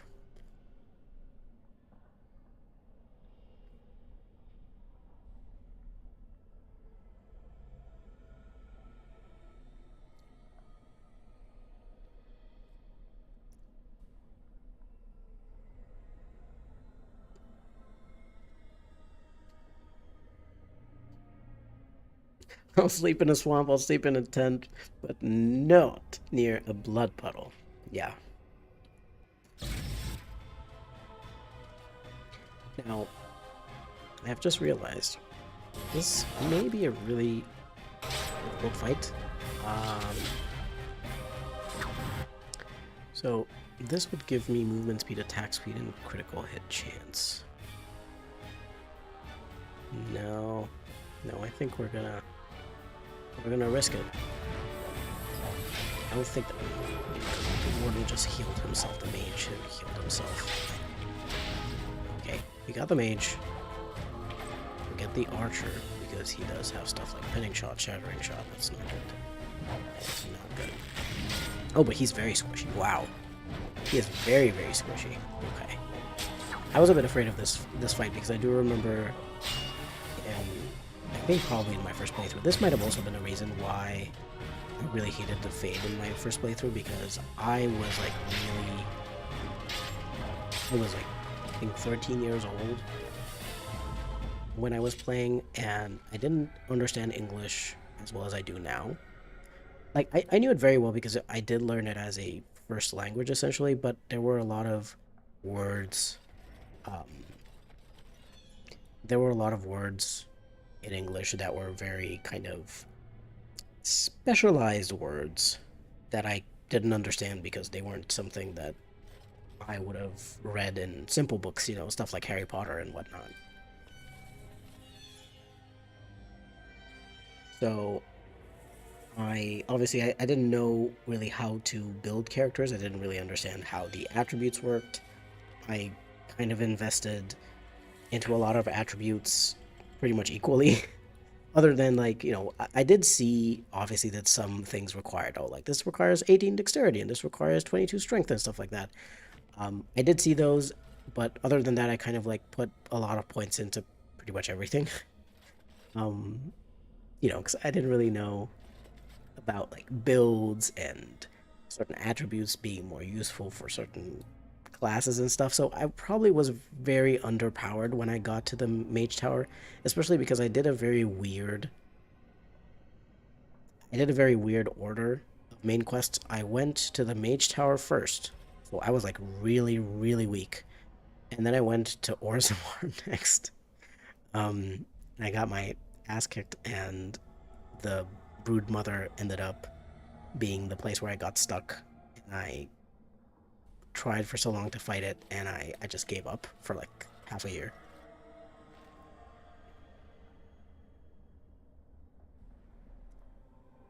Uh,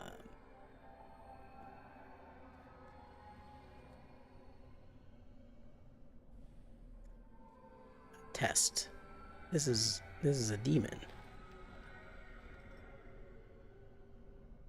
I always thought, later on, when I kind of figured out what was going on here, so like the tortures and stuff like that from the crows, I always thought, like, so this was like Zevron's nightmare, that he was being tortured by these crows to withstand pain, um, and be able to join the Crows, but I also thought, that's kind of weird, isn't it? I think that his nightmare would have to do with the woman that he and Taliesin killed, who was their friend and their fellow Crow. I always thought it's kind of weird that this is the nightmare that they gave him, especially because, like, you would have to think Sevron's probably a bit kinky. He probably likes some of this pain stuff. He probably didn't mind all that much that he had to go through certain tests to join the Crows, even if they were, you know, pushing him a little bit like this. Especially because, like, you know, he, as well, he just had that dialogue line. He was like, oh, that was quite exhilarating. Nothing like a good racking. And I'm like, so this is your nightmare, but then it's not actually a nightmare.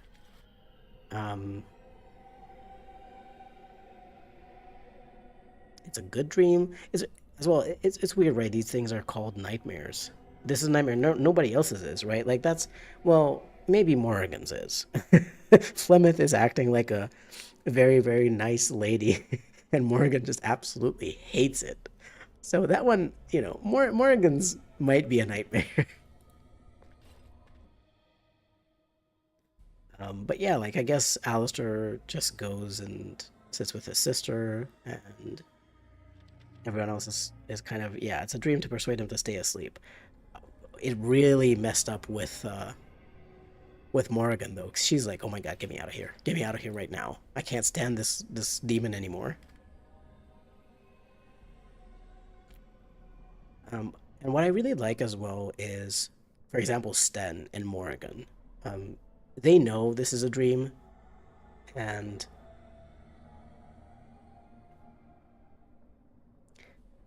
you know, like, Sten does sit a little bit with these, you know, because he misses his friends, but at the same time, he recognizes it's a dream, and he helps you fight. Same thing with Morrigan.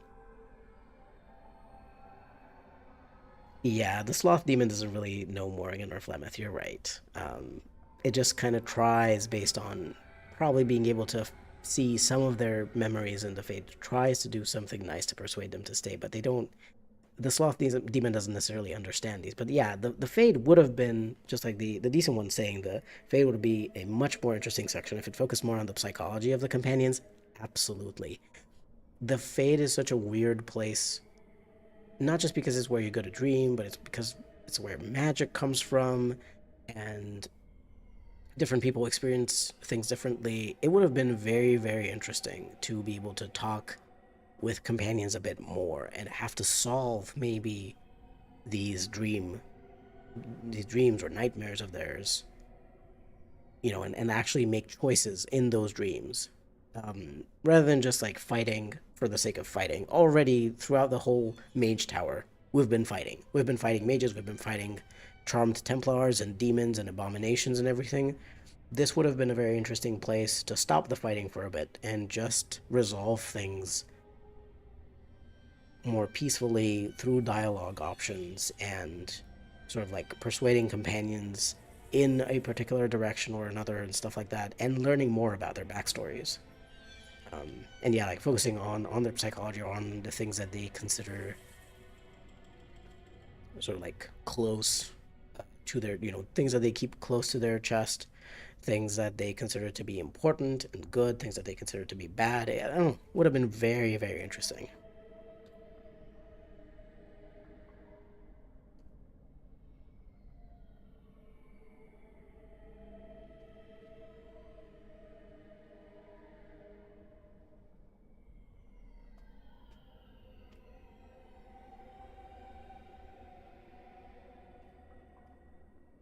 Yeah, like I love that Sten knows.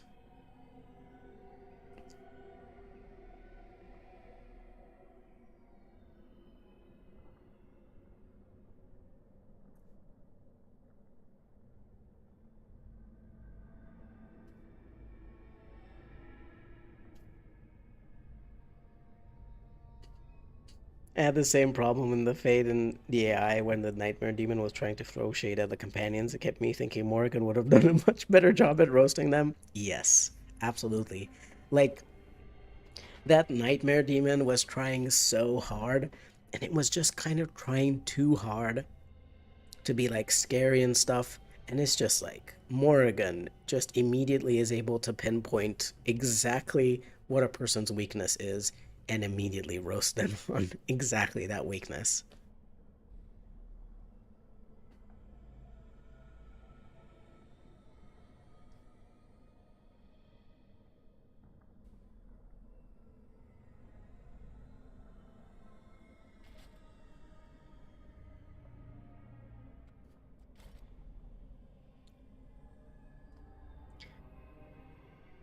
And like, in Dragon Age Origins as well, we don't really find out so much about the Qunari. And I can tell, right, that Sten, I didn't like how they have him speak and how they have him act towards various people. Um, but I think that he would be a lot more understandable, like a lot more sympathetic toward, as a character, if we got to see him interact with more of these people, with more Qunari, if we got to meet more Qunari than just Sten. And I really feel like talking to the Qunari here in his dream, if we had a more extended scene, it would have been really interesting. You would get to experience at least the memory that Sten has of these Qunari men and Qunari soldiers, and you would be able to maybe understand them a little bit better, maybe get a better sense of Qunari society, because you don't get that much from Sten. Um, you get a lot more from Iron Bull in Inquisition. He talks a lot about the Qunari because he does understand that there's curiosity that people have. Um, and he's far more open about talking about his society and about how it works and everything. Sten is very reluctant to talk about it. I don't know why. I guess he thinks that people who are outside of the Qwinn are going to have a very hard time understanding it, but he is just like, he does not want to talk about it. And like here, he would kind of be forced to talk about it. He would be forced to interact with it because we would have these, at least a memory of these Qunari people.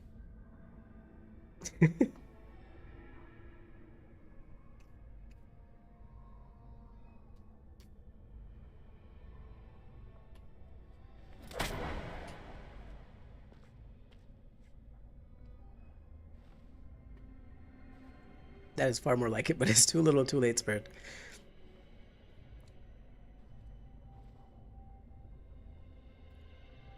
Like, I love Morgan's just like, good, kill it. This thing is bothering me. Oh, I thought we could maybe shadow Flemeth.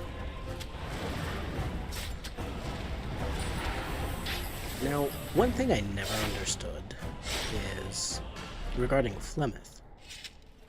Well, maybe this is just like something that you have to kind of theorize, but I am wondering, why did Flemeth not trust Morrigan to tell her the truth? That she is a vessel for the spirit of Mythal. Because she told her a lot of things, like Flemeth did tell her a lot of things that came from Flemeth's actual life when she was a young woman. But she never told Morrigan about, the fact that Mythal's spirit found her at some point, and she became this kind of, well, not abomination, but, sort of like spirit mage fusion.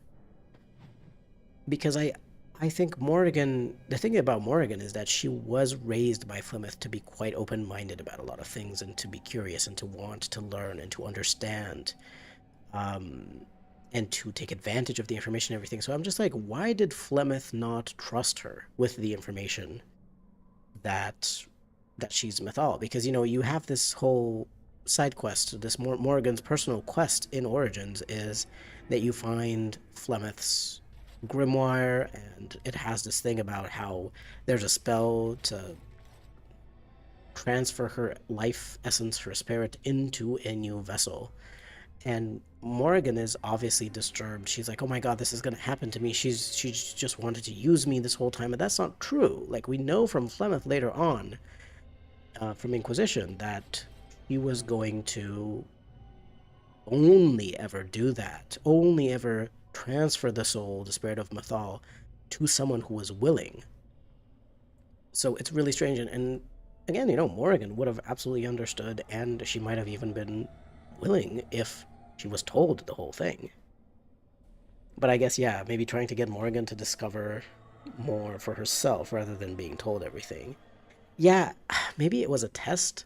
Maybe she sent Morrigan out being like, hey, I want to see what you do for yourself and if you are worthy of continuing, like continuing this legacy of Mythal.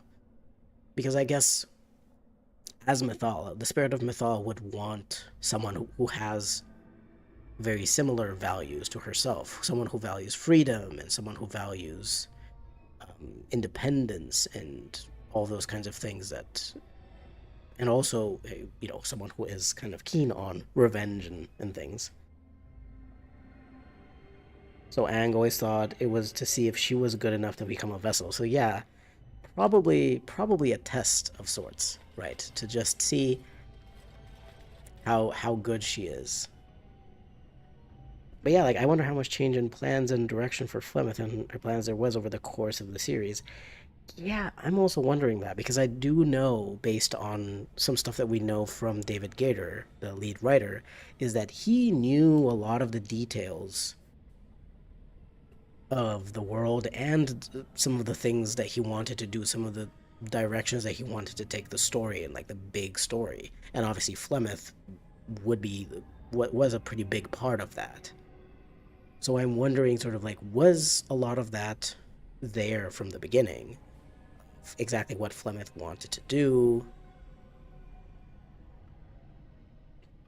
Or did they change stuff? I'm also kind of wondering, I don't know, if they had more time, more resources, more budget, would they have expanded a bit more on Flemeth's role in the other games, in Dragon Age 2 and in Dragon Age Inquisition?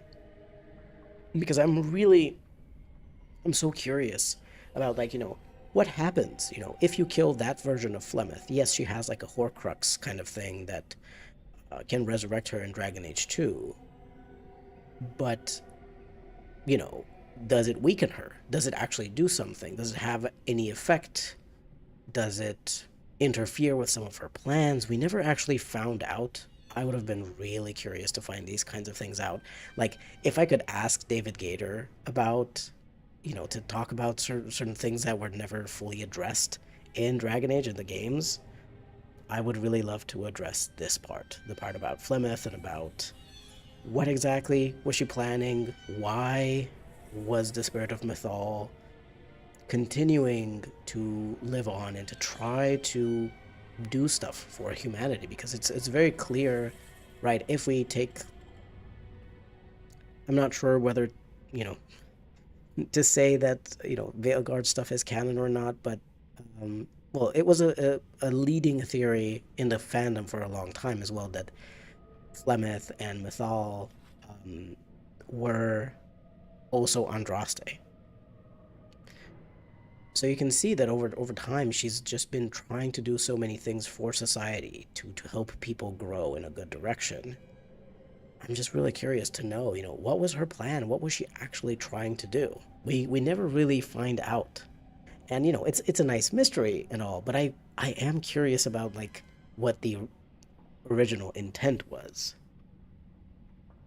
Derek says, Flemeth mentions that a soul isn't forced upon an unwilling, so maybe if she told her, it might make it seem like she's trying to force her. So maybe making her think she chose it for herself by discovering it for herself might make her more willing to choose that path. Right. That's kind of interesting. Yeah. Like, if you tell her, that might be kind of considered a form of coercion because she knows, and she might just choose that path because she's like, well, it's important. Yeah, that kind of makes sense. Marinary says, when Flemeth said a soul is not forced upon the unwilling, I just think there's a lot of ways to make someone willing to do something they wouldn't do under normal circumstances. Yeah, that's also true. That is also true, and I do think that what Derek just said about if Flemeth had told Morrigan about Mythal and the spirit and the whole process, then Morrigan might have been coerced by the simple fact that, you're told about this powerful spirit and about this spirit who has been trying to help humanity for hundreds of years, if not thousands of years, and you're like, well, you would probably feel like you're bad, like a bad person, or like it's a real shame, or like there would be a huge loss if you didn't accept to become the vessel of the spirit in the future, right? So yeah, it would be something like kind of a coercion, something like you could just, without any kind of magic, just make someone kind of want to do something that they wouldn't do otherwise. But yeah, Derek says that you have no idea about Flemeth and sort of like the plans that Flemeth had. Flemeth reminds me of one of the characters from Star Wars Knights of the Old Republic. I forgot her name. Yeah. Um, that's interesting. I'm wondering if like that character was also written by David Gator or someone else. Um, Fascinating stuff. Sorry, we've been talking about Flemeth, and I was just sitting here in front of the sloth demon, not doing anything.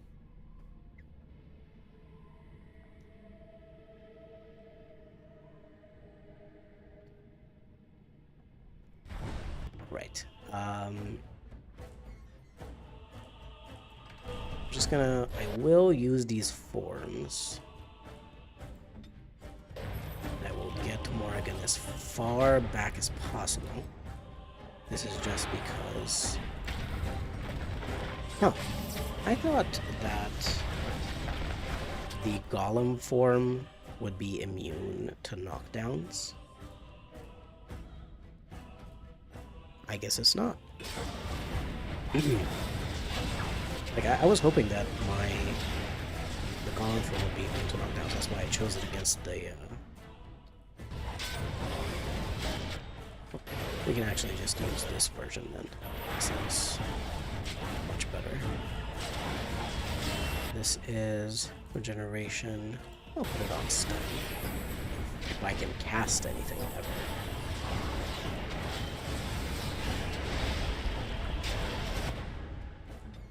It will heal people up. Neither Golem form nor Shield are immune to knockdown, unfortunately. It's kind of weird, isn't it? Sort of like, you can make two-handed characters immune to knockdown, you can make weapon and shield characters immune to knockdown, and yet golems, they're like literally so huge. Like, they are just, in terms of their power, like their strength, their weight, and everything, they're supposed to be like huge, humongous. They would not really be something that you would just easily knock down, would they? But I guess, I don't know.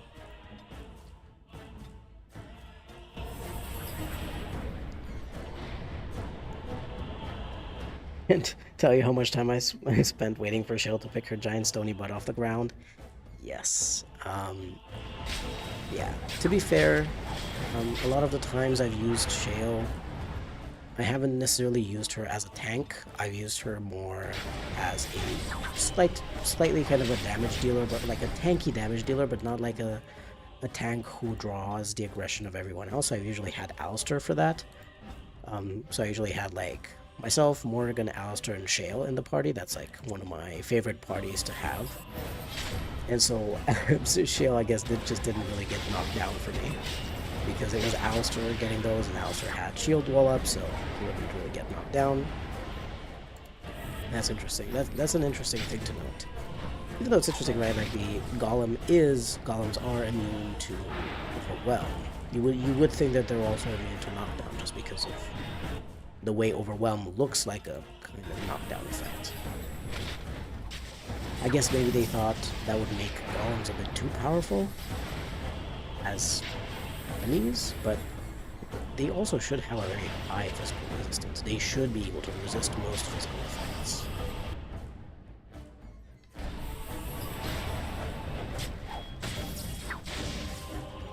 I would think that, you know, they might have changed their mind if they had more time to playtest the game for balancing things. They might have changed their mind to make golems immune to knockdown. Because as it is, I don't think golems are that big of a deal.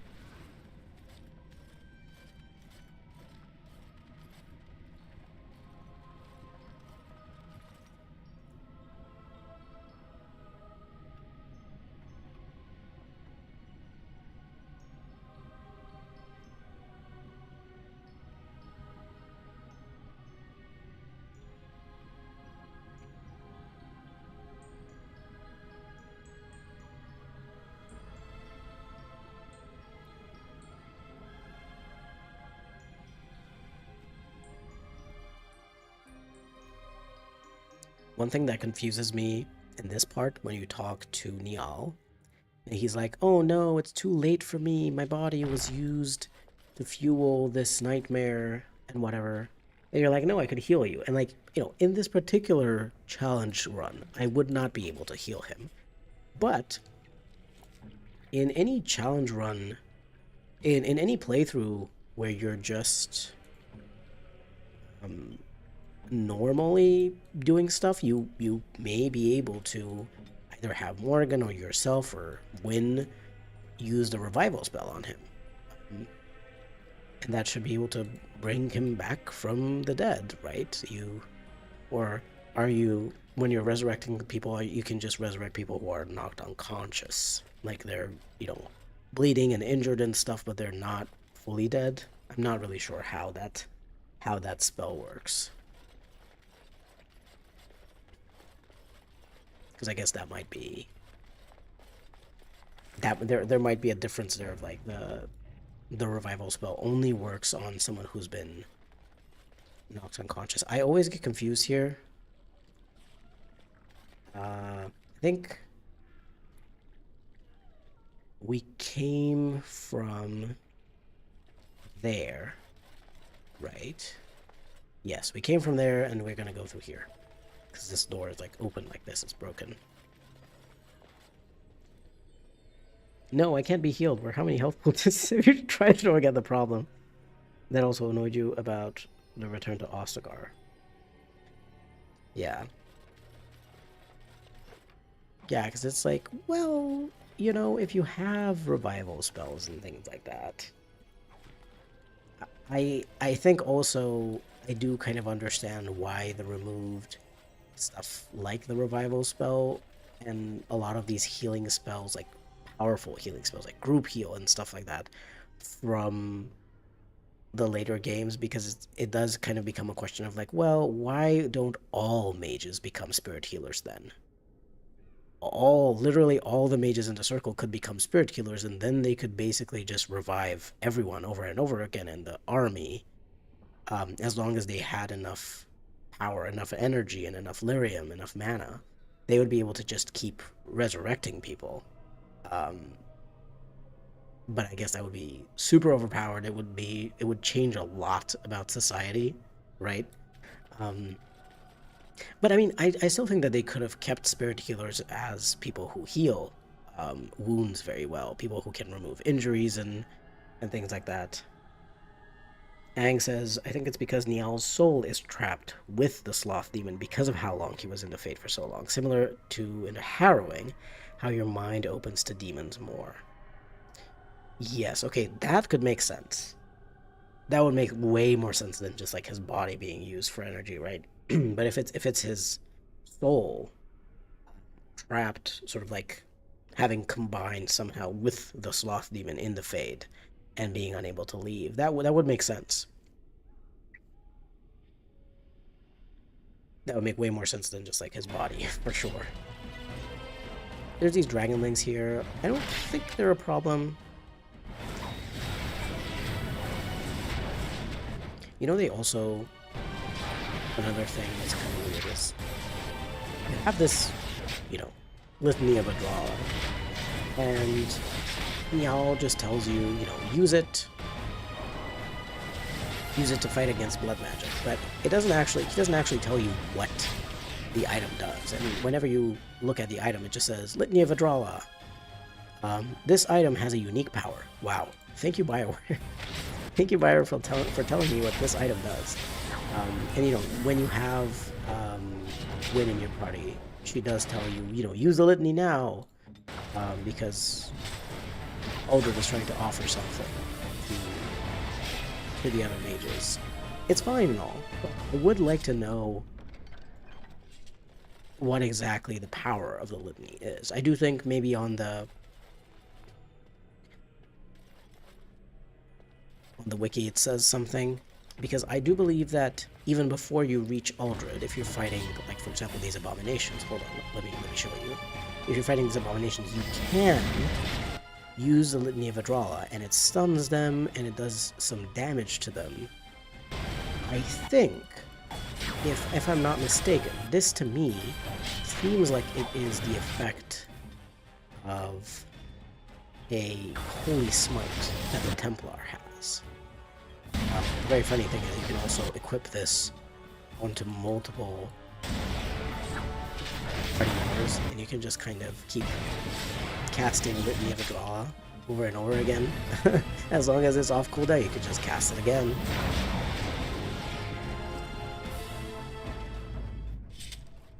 I'm assuming it kind of has the effect of a Holy Smite for people who may not be able to use a Holy Smite. Like, I'm not sure if the Litany is supposed to be used by Templars, or if it's supposed to be used by mages, non-Templars, or Templars if they run out of lyrium to cast their abilities with.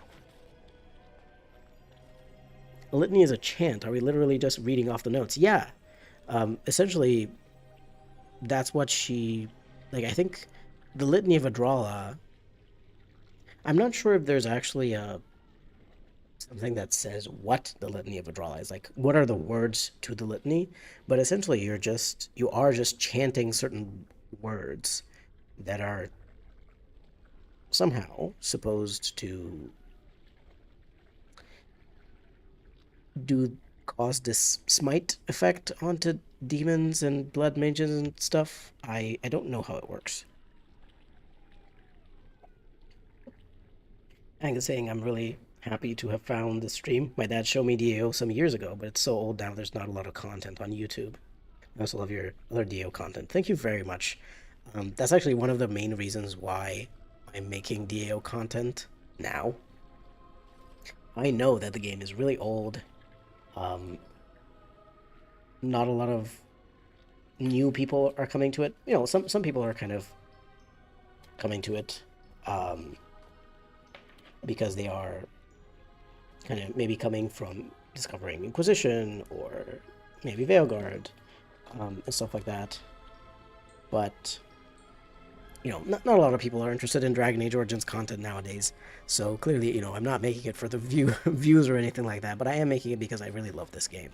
And I also thought it was quite disappointing that there's not a lot of content of it on YouTube. When there's like so much that you could talk about and there's so much that you could do, like this is just the second challenge playthrough that I'm doing, but there's so many challenge playthroughs that you can do. I already have ideas for a lot of other ones. Holy Smite, plus maybe calling some benevolent spirits nearby for the blood magic community. Since it's getting temporarily possessed, that gives seekers their immunity blood magic control. Also, this is the Litany of Adralla. So Adralla is probably a mage who discovered this particular chant and the power that it has. I'm kind of wondering if, for example, this chant has something to do with ancient elven words that could be, you know, certain powerful, essentially a powerful spell that was created back when the realms weren't separate. And there was much more power probably in words, and you could just create things just by speaking them, and you could do, you know, much more powerful magic just by speaking it. And somehow the power of these particular words, these ancient words, remained through time and through, this, even after the veil was created and the Fade and the material world were separated. I'm wondering if it's something like that, like an ancient elven chant that stood the test of time. But yeah, why hasn't everyone just memorized this? Seems like it would be a really useful thing. Exactly. It's really weird um, to think about some of these things of like, well, why is the Circle of Magi kind of hiding this really useful chant that everyone should memorize so that in case someone suddenly exposes themselves as a blood mage, you can just start chanting it so that you're not going to get affected and just like be immune to their various spells and possibly, like to their mind control, because like blood mages can control your mind, they can control your body. If everyone knew the Litany of Adralla, and obviously the chantry, if they wanted to make it something Andrastian, they could just rename it to be the Litany of Andraste. And just be like, yeah, Andraste, by the way, discovered this, it was totally Andraste, and she discovered this thing, and, she's gonna protect you against evil mages, evil magic. Wouldn't that be something that they would want to push? Is it the physical copy of the thing that holds the power? Yeah, that's kind of weird. Like, is this implying that we have the scroll? Because Niall did take it with him, and then he said, take the litany off my body. So does it only work if you chant it while you have the scroll in your hand? That is so good. That is so confusing. I'm sure that the quest designers were just like, we would like to add this element of possibly being able to save some people from being possessed and being turned into demons if the player uses this item at the right time. But they're adding, you can think about this a lot. You can think like, how exactly does that work though? How does a scroll like this work? Because I don't actually think we know about other scrolls of this kind.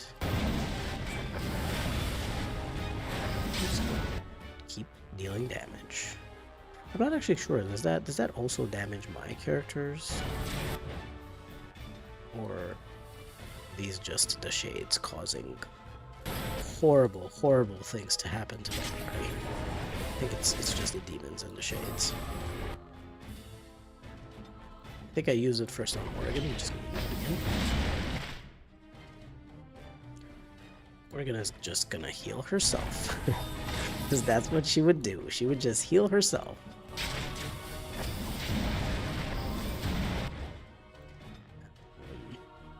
Let's do this. Have a little potion. Morgan can also heal the warden because she would also heal her, not just herself. But first she would heal herself. First you put the mask on your face and then everyone else. And to be fair, if Morgan wouldn't heal herself, then she would be knocked unconscious and then she wouldn't be able to heal anyone anymore anyway. So she might as well heal herself. Hang says, I think a cool challenge would be that you can only use one ability per party member. I.e., when you unlock Morrigan, you can pick one ability from the mage tree to use for her the rest of the game. I don't know how doable the challenge would be, though. Yeah, like, already, I chose this level 1 challenge, which allows you to pick...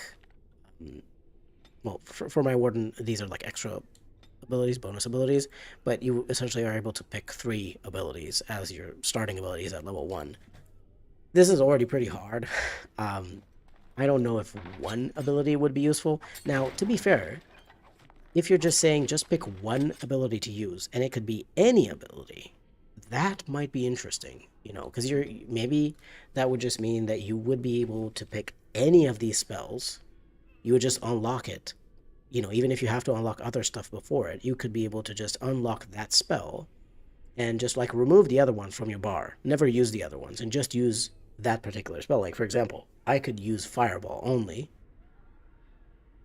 I would have to like unlock flame blast and flaming weapons, but then so that I can get to it. But if I get to it and I unlock fireball, I'm just gonna have that as my only spell on the bar and just use fireball.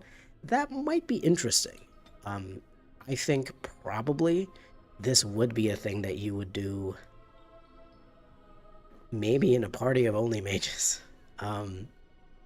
Just because, someone could have group heal, someone could have fireball, someone could have something like blizzard or cone of cold.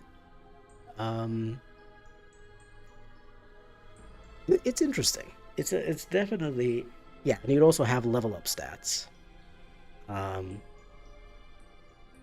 You would also have level up stats, like you would be able to get better attributes, like more magic and stuff. That's a very interesting challenge. I don't know what I would choose for.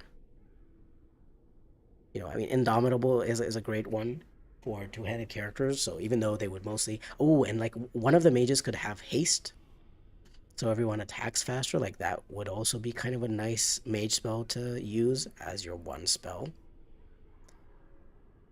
For two-handed warriors, for two-handed characters, I would definitely choose Indomitable. Just makes them immune to stun, knockdown, and slip effects. It's just so good.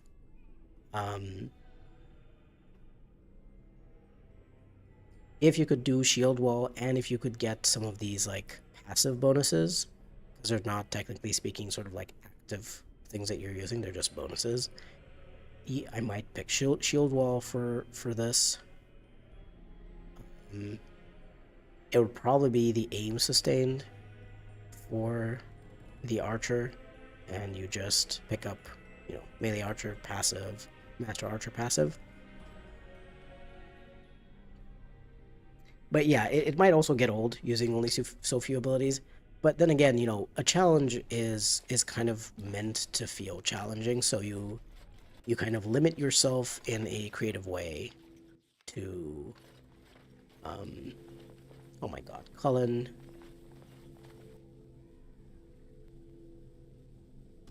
Snap out of it, Qwinn. No one gives a shit.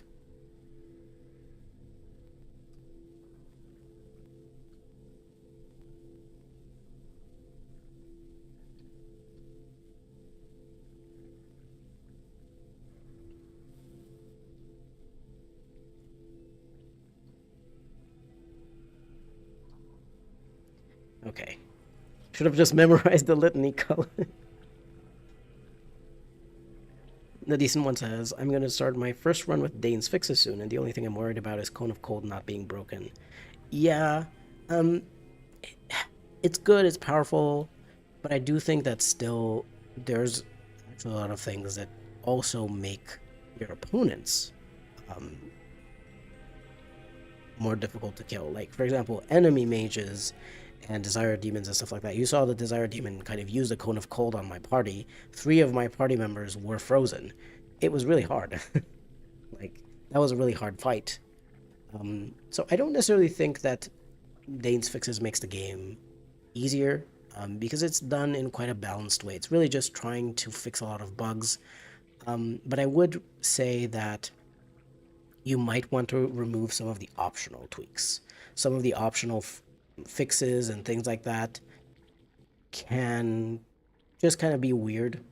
It may just not be something that you want to use. There was also, I think, a bug fix that was supposed to solve something about some monster abilities. Unfortunately, it kind of made Shades unkillable for me. I don't know if it was interacting with some other mod that I had. I didn't have any other mod that affected Shades, so I shouldn't have. I don't know if it was just Dain's fixes, it was just being weird, but Shades were essentially, with Dain's fixes, with that monster abilities tweak, use Drain Life kind of over and over again, and they would kind of be unkillable because of that, because they would keep healing themselves up to full by damaging you, and they would just never die. So I had to remove that tweak because it was just like, not possible. Angus saying I'm going to have to go, as I have to get up in 5 hours for school, but I hope your challenge goes well. Have a good night. Thank you so much. Oh my god, good night. I hope you sleep well. I hope you manage to get at least some decent rest in those 5 hours, Hang. Thank you so much for joining us for so long. And hope you have an easy day tomorrow at school.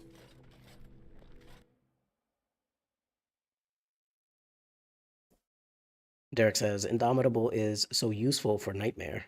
The two-handed warrior is way too slow for me. I have little patience as I get easily bored, so I tend to go for dual-wielding warrior instead. But yeah, Indomitable is just so good. Curse of Mortality stonks rising against those shades. Oh yeah, for sure. If I never try, I didn't try to do that. I just kind of removed that that tweak, but it was rough.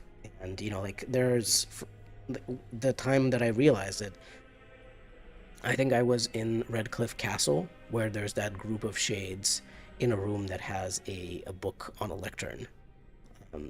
Quite early on when you go into Redcliffe Castle. And there was just like I think there's like 3 lesser shades and one greater shade.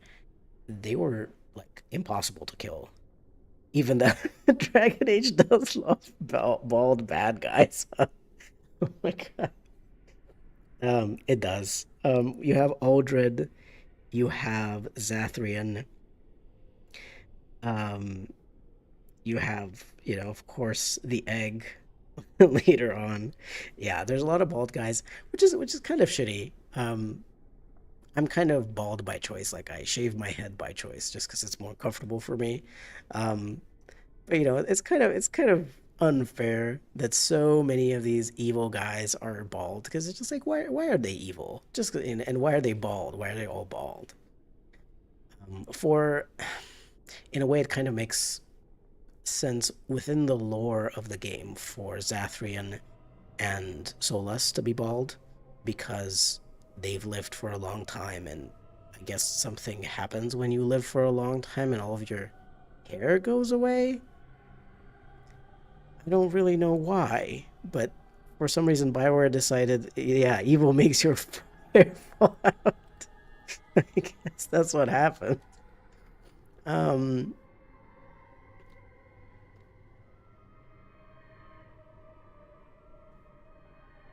It is a beautiful gift you have given us. Wow.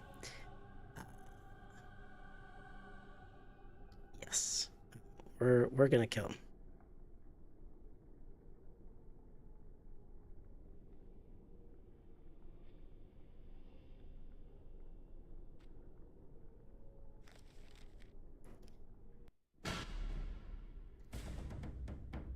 When playing mage, I cast Fireball, then I let Morgan revive my Warden, because when playing mage, I run out of patience during the early level, running in circles and poking stuff until it dies. Yeah, fair enough. Just play Fireball and then just be like, yep, Morgan, please revive.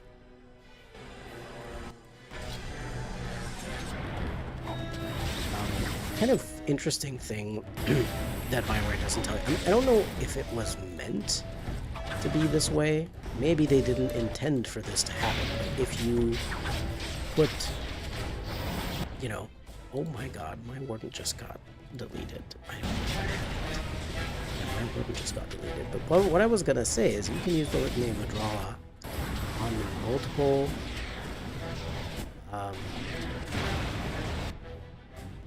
multiple party members. So I'm kind of confused.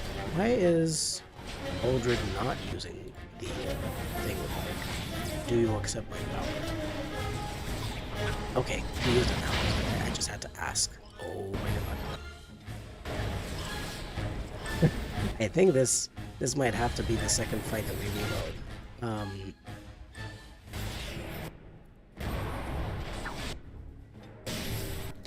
This is rough. I do not have a way to revive the other characters. All I've got is Morrigan and Sten and prayers.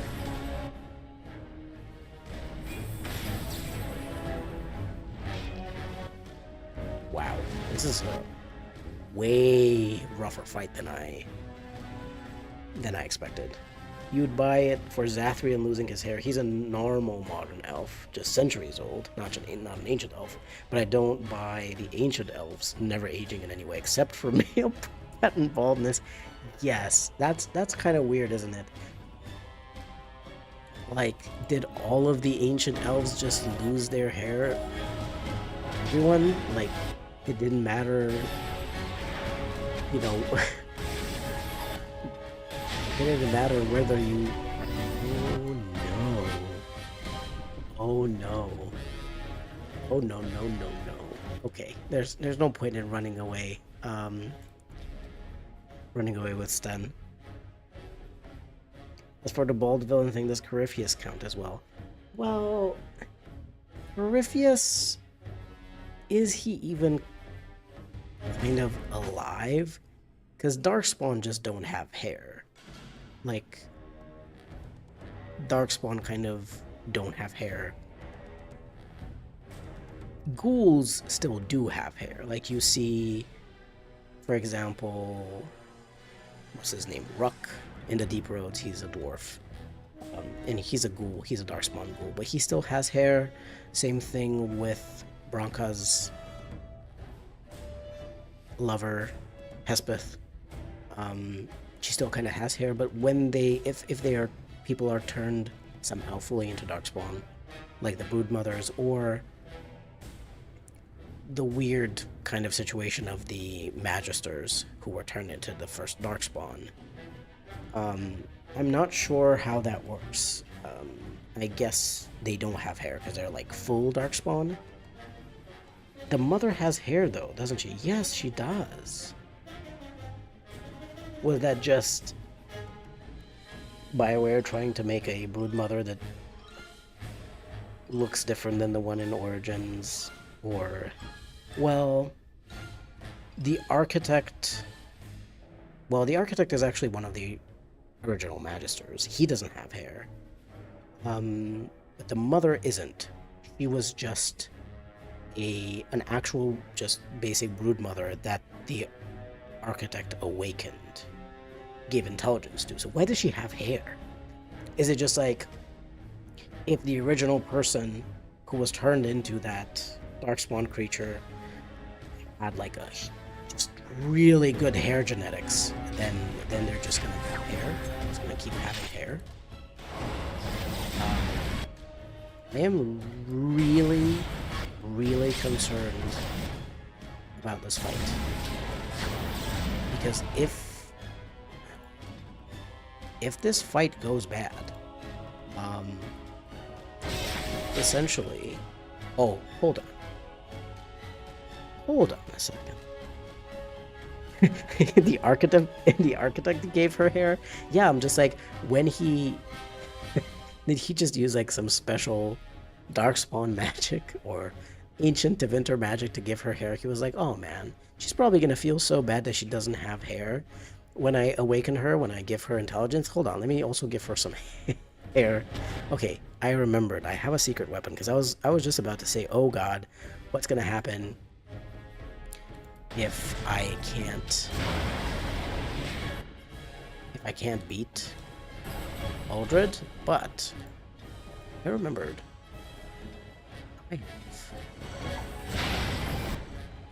I have a secret weapon, which is that I have a bunch of grenades that Zevran can use. Okay, we're just gonna have to keep Zevran a little bit further away, because I don't really want him to get attacked. I don't really want to use the fire bombs. I would like to keep those for the Darkspawn, especially the Darkspawn in the final battle. But I will use the shock bombs, the soul rot bombs, and the acid flasks. Especially the acid flasks and the shock bombs. I think I can use those. I'm not entirely sure. Ouch. Did he resist a spell, or did he resist the lightning damage that I just did to him? Because I do remember that Pride Demons are resistant to electricity in Dragon Age Inquisition, but because you really only fight something like 2 Pride Demons, or I don't know, maybe 3 in Dragon Age Origins, I'm not sure if they're also resistant to... Oh my goodness. Frostbolt, Frozen Solid. These are special abilities that he has. I would really like it if the Litany of Adralla was also a dispel magic kind of thing. Fire effect.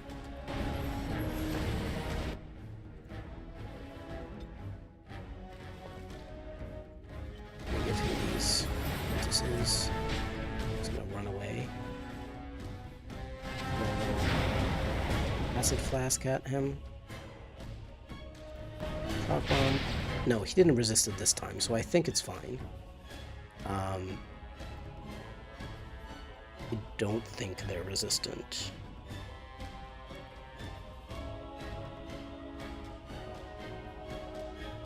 Yeah, the broodmother in the Deep Rose during Paragon of her kind had no hair.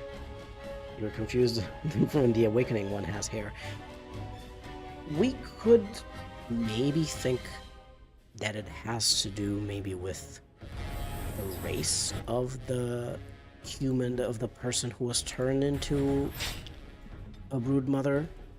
Like, what if it has to do with that? What if it has to do, you know, like certain people are gonna look, you know, because like we have all the different types of darkspawn that exist.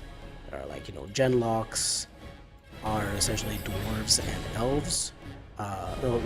Genlocks are dwarves. Murlocs are humans. Shrieks are elves. And ogres are Qunari.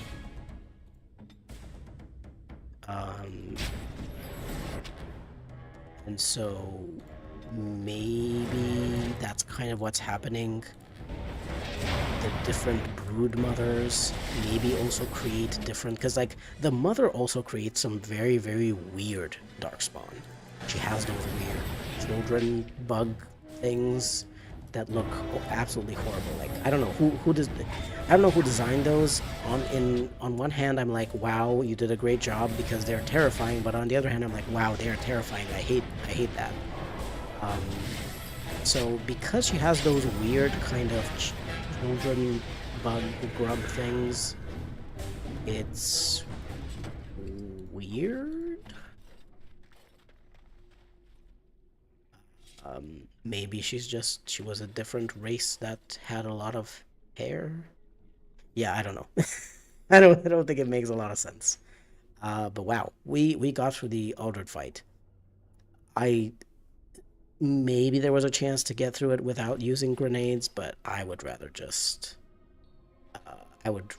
use grenades. So let's get down with Irving. I will also bring Liliana here because I want to try to steal from both Irving and Gregoire, because they do have had a lot of hair and secretly part bug. Yes. Yes to all of that, because what the hell was going on with that broodmother in Awakening? Because, okay, had hair, okay, we're just gonna say it was a weird kind of darkspawn. The architect had something to do with it, but the bug part? Yeah, it's like she was secretly part bug.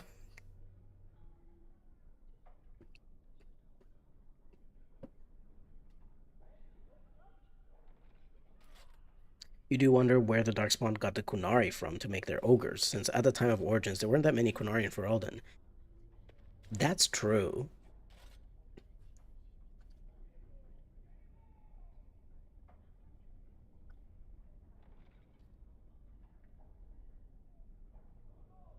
Did I say something wrong? Oh my god.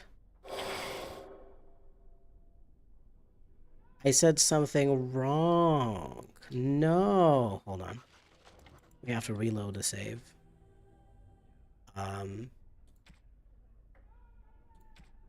hope this is before... Yeah, like, I think the Qunari for the ogres... Oh, no. I'm not gonna... Yeah. I'm not gonna do it again, but for some reason I said something wrong when I talked to Gregoire, and so now we got the mages to help us. And help is a strong word for what they're gonna do. They're gonna cast fireballs. But I think I've learned my lesson. I will try to use the mages earlier on in one of the other portions of the final battle, where there's like bigger areas with darkspawn, and hopefully they're just gonna cast fireballs into darkspawn that are far away, and they're not gonna just kill each other instead. But we're gonna see. It's fine. It's fine. It is what it is. Um, the decent one asks thoughts on the darkspawn redesigns throughout the games. I have a complicated answer to that. I like some aspects of some of the redesigns and hate other aspects of the redesigns. For example, in Dragon Age 2, at first, when I first played it, I thought that the Darkspawn looked really weird with their armor that was like jagged and stuff like that. And that aspect of it with the jagged armor, I never really understood because I was like, these Darkspawn, other than the awakened ones in Awakening, who were actually able to think far better for themselves and be able to do stuff like craft themselves gear. Um, I don't actually think that most Darkspawn, the ones that are just like regular Darkspawn, would be able to craft themselves new gear. So it makes no sense that they would have this weird spiky armor that came out of nowhere.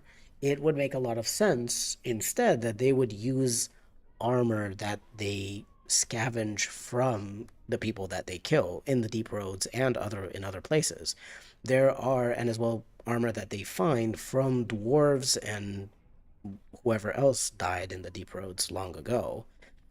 It doesn't really make sense that they would forge their stuff.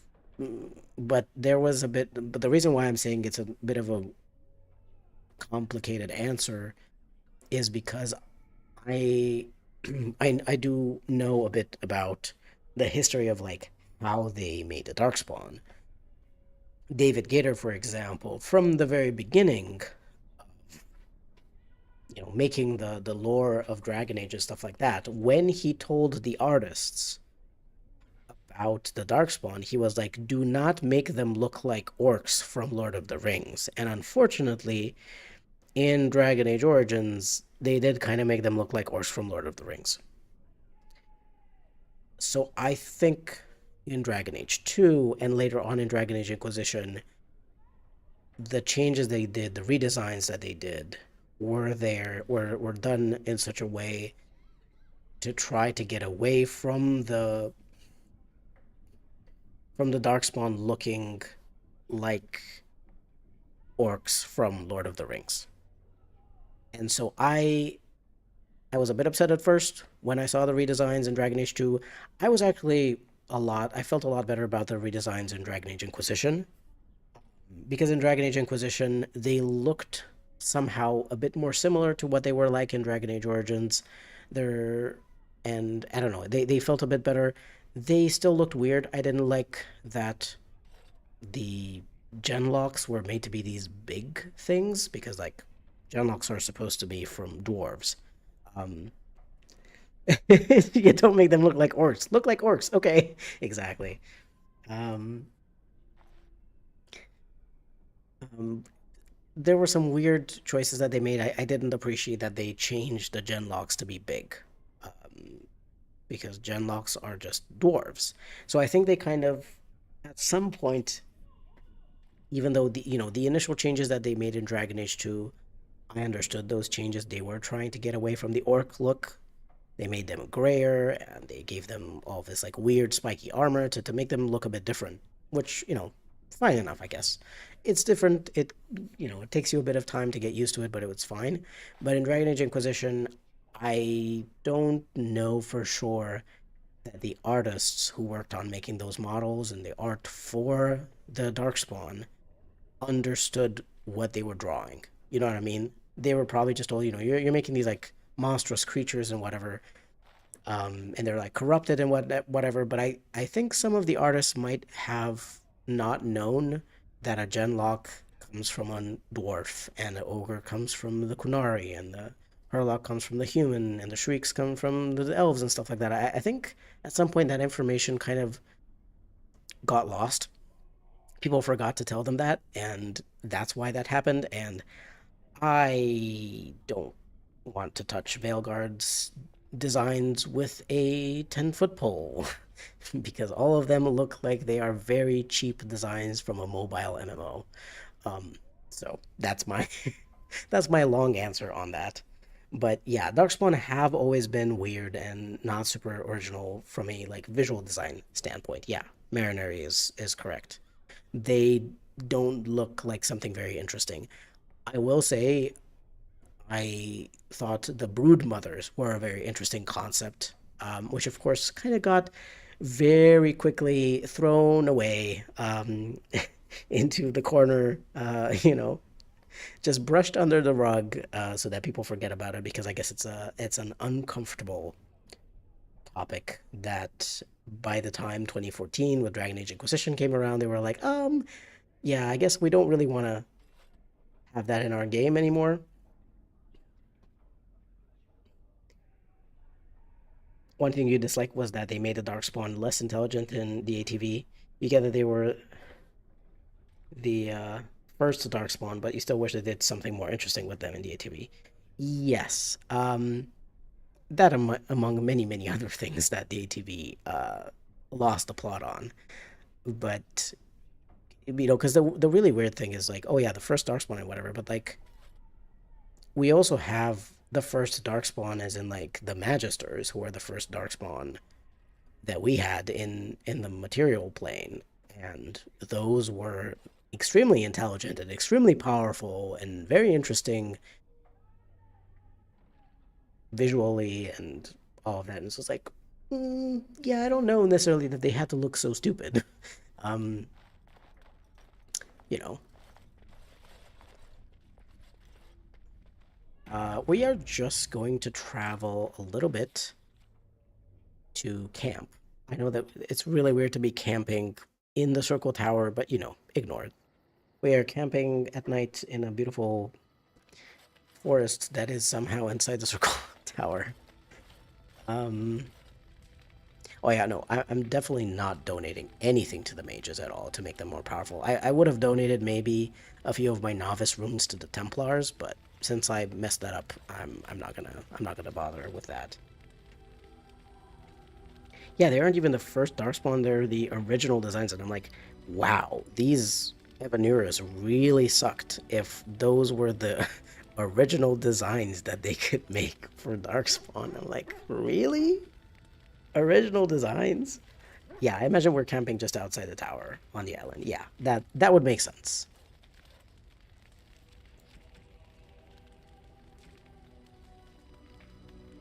Do I have something that I want to give to someone? Hold on, let me see. So we finished the quest. We have 30 strength now on my warden. She needs... Oops. I opened the console by accident, sorry. I have to... Uh-oh. Okay. Sorry, I had to, like, press something because it wouldn't close.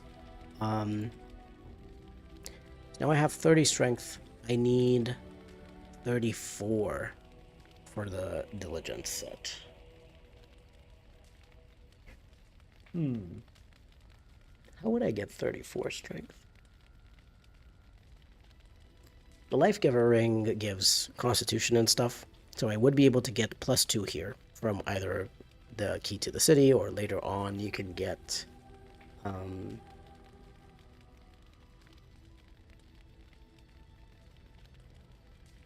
I think what I was gonna do probably on this character was that I was gonna use the key to the city as one of the rings, Harvest Festival ring as the other, Shadow of the Empire, which gives you +2 strength, and then wear the gloves and boots of diligence because they have so much armor. Like their armor is huge for what they are. because the armor of diligence itself, the chest piece, is not actually that good, and the set bonus for the diligence set is just a bit of extra willpower, which you don't really need. I was thinking about giving this armor to Sten, because I think that I may be able to bring him to 26 strength. 26 strength? Is that how much this needs, or is it 24? This is 26. The decent one says, I remember I saw a Reddit post where someone drew Darkspawn designs inspired by all 3 iterations. They look great. Yeah, I think that if you were to just think about where the Darkspawn come from, if you were like to actually take into consideration the lore and inspire yourself from the existing designs, you could make something that looks really cool. You could make something that looks really nice. Unfortunately, you know, I don't know. I guess they just didn't have enough time or money or something for all of that. I'm gonna try this out. This is gonna look weird. You know, my warden has this light armor and then these like huge boots and gloves. It doesn't look that bad actually, because the Shadow of the Empire is kind of the studded leather armor vibe, so it's not terrible. I'm not actually sure whether I can get Sten 20 to 26 strength right now. He has 24. So he would need +2 from something.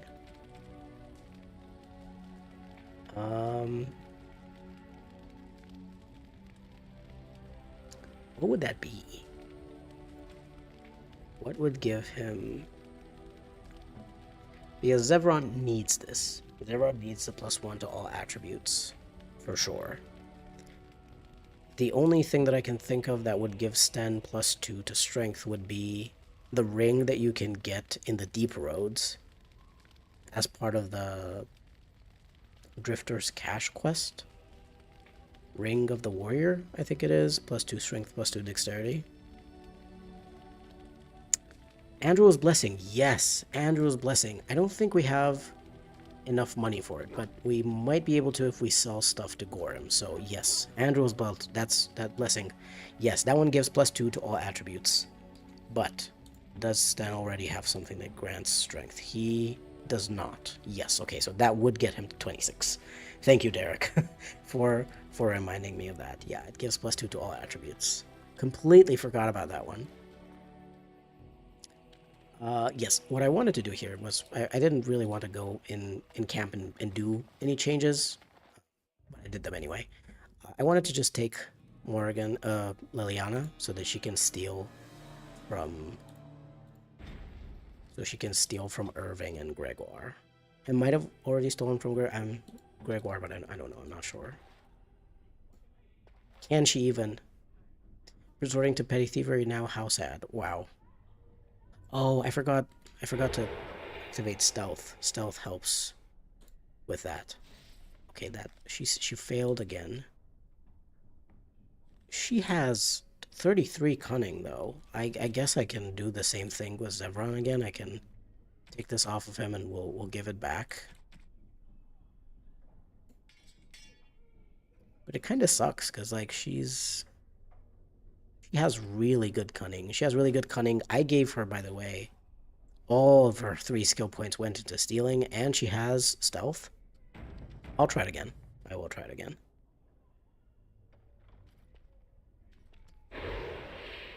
No.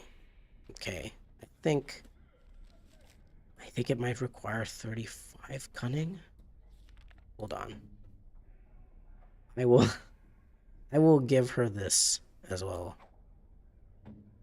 And I'm just going to equip myself back with stuff. I just want to try.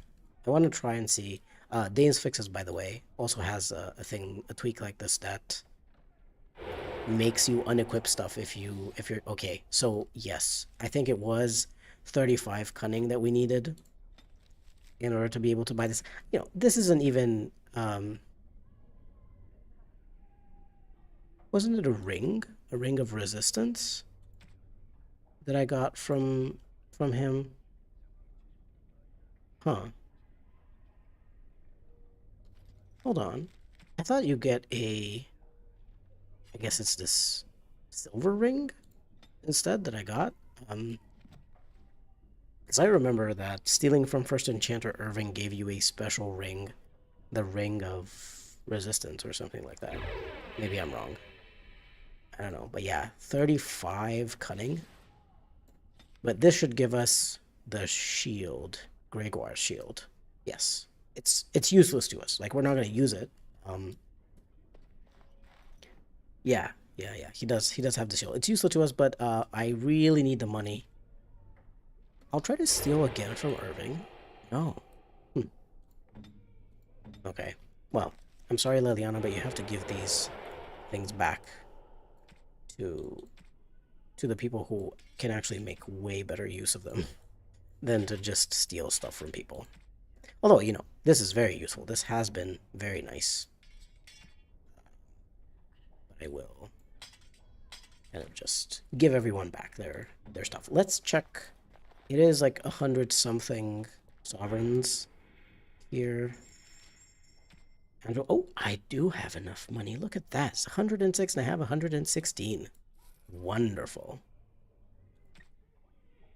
That is really good. Do I want to buy anything else? Because I'm never going to the circle again if not. The staff is useless to us. We can't use it. These are not very useful. This is just nature damage, spirit damage. Some poultices. Expert downdraw. I don't know if to buy this malachite for Shale so she likes me. I think we're fine. If we're not fine, I guess I can just come back here. But otherwise, we're okay. So I'm just going to take Liliana out of the party. I have remembered this time. You're surprised that stealing doesn't give XP. I think that would have, you know, I understand, for example, why maybe opening a locked chest or door might give experience to a rogue trying to do that. But I do feel like there are so many NPCs out in the world and enemies that if you have combat stealing, if you have the 4th rank, you could steal from them and get extra experience. And it would be a bit cheesy, I think, to let the player gain so much more experience. And it would also be kind of unfair to all of the characters who aren't rogues, who haven't invested in the stealing skill. It's kind of unfair. You know, it would be unfair to give so much experience only to a subset of builds.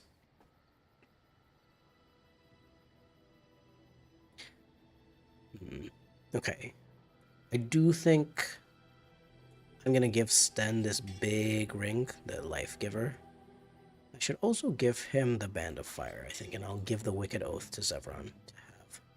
Although, Zevran has huge armor penetration scores, like 7 armor penetration for the Edge, 640 for Olaf's Chiel's Knife, and Sten's Sword, Asala, only has 3.9 armor penetration. So you know what, I'm going to leave the Wicked Oath on him. And maybe I'm just going to give Zevran this Band of Fire. Make him a bit less squishy. Oh my god, Zevran doesn't have an amulet. Cold resistance armor. I think this is one of the only times I'm ever going to use this item in the game. I don't think I have ever used this before. Like, it's always been just junk that I sell. But it does grant +1 armor, which is not terrible. Considering the circumstances, it's not terrible. If I find a better amulet to give him later on, I will. But I can't believe that I've been reduced to putting Apprentice's amulet on someone in my party. That is something. Alistair, for now, I'll just give him this. Some physical and mental resistance. Alistair's, I'm not sure how good he is at this point in the game, using dual striking and dual weapon sweep. Obviously, he has some, Asturian's Might is actually a decent sword, but he would need a way better dagger if I was going to use him. And he only has 19 dexterity, so he would need to be able to equip something like a dagger that has higher dexterity requirements. It's kind of difficult. Let's see if I want to change any of my runes. We have quite a bunch of runes here. I don't think we need this damage versus undead rune anymore, at least not right now. An expert flame rune should be good against most enemies. If we're going to go into deep roads, obviously we're going to get flame runes and silverite runes for everyone, just so that we can deal as much damage to Darkspawn as possible. But I think that's it. I think for now, this is the equipment update that I could make. We're not going to be able to equip very, very powerful things. Like, there are some things that we're going to be able to equip, like that really good daggers on Zevran. But as you've seen, like, I am barely able to get to 34 strength with my warrior. And this is just because of the fade bonuses. That's it. So we're going to take Sten, Zevran, Morrigan. Gonna take another quick trip to Dunram to sell some stuff. There might be as well, it might be time now, if we have the money, to purchase some runes from the Wonders of Thedas shop. Because I have bought the Lifegiver ring, I have bought Andrew's Blessing, I've bought a bunch of items. I'm not actually sure that there's really any other piece of gear that costs a lot of money that I want to buy. The only thing would be if we can get, like, was it 145 gold for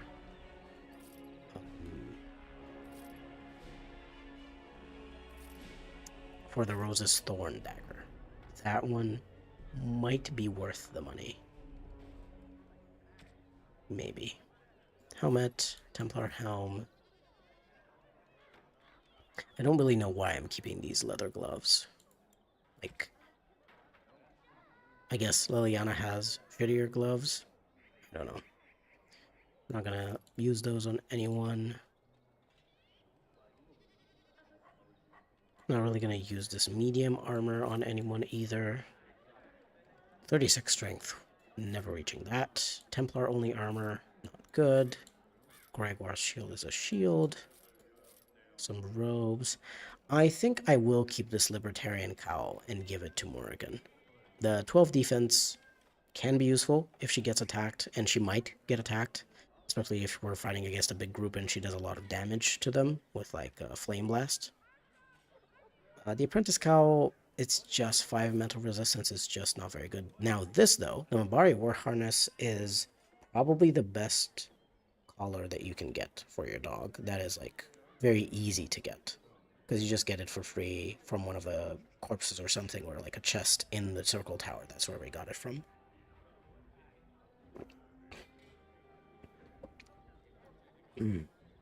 This is just physical resistance. We don't care about this, but I will give this to my dog. I didn't realize I had it. Cold resistance is kind of useless. Electricity resistance, same thing. Fire resistance and healing effects received. I'm not really sure who I would give this to, because most of my characters have belts that give them certain attributes that they really need in order to equip something better.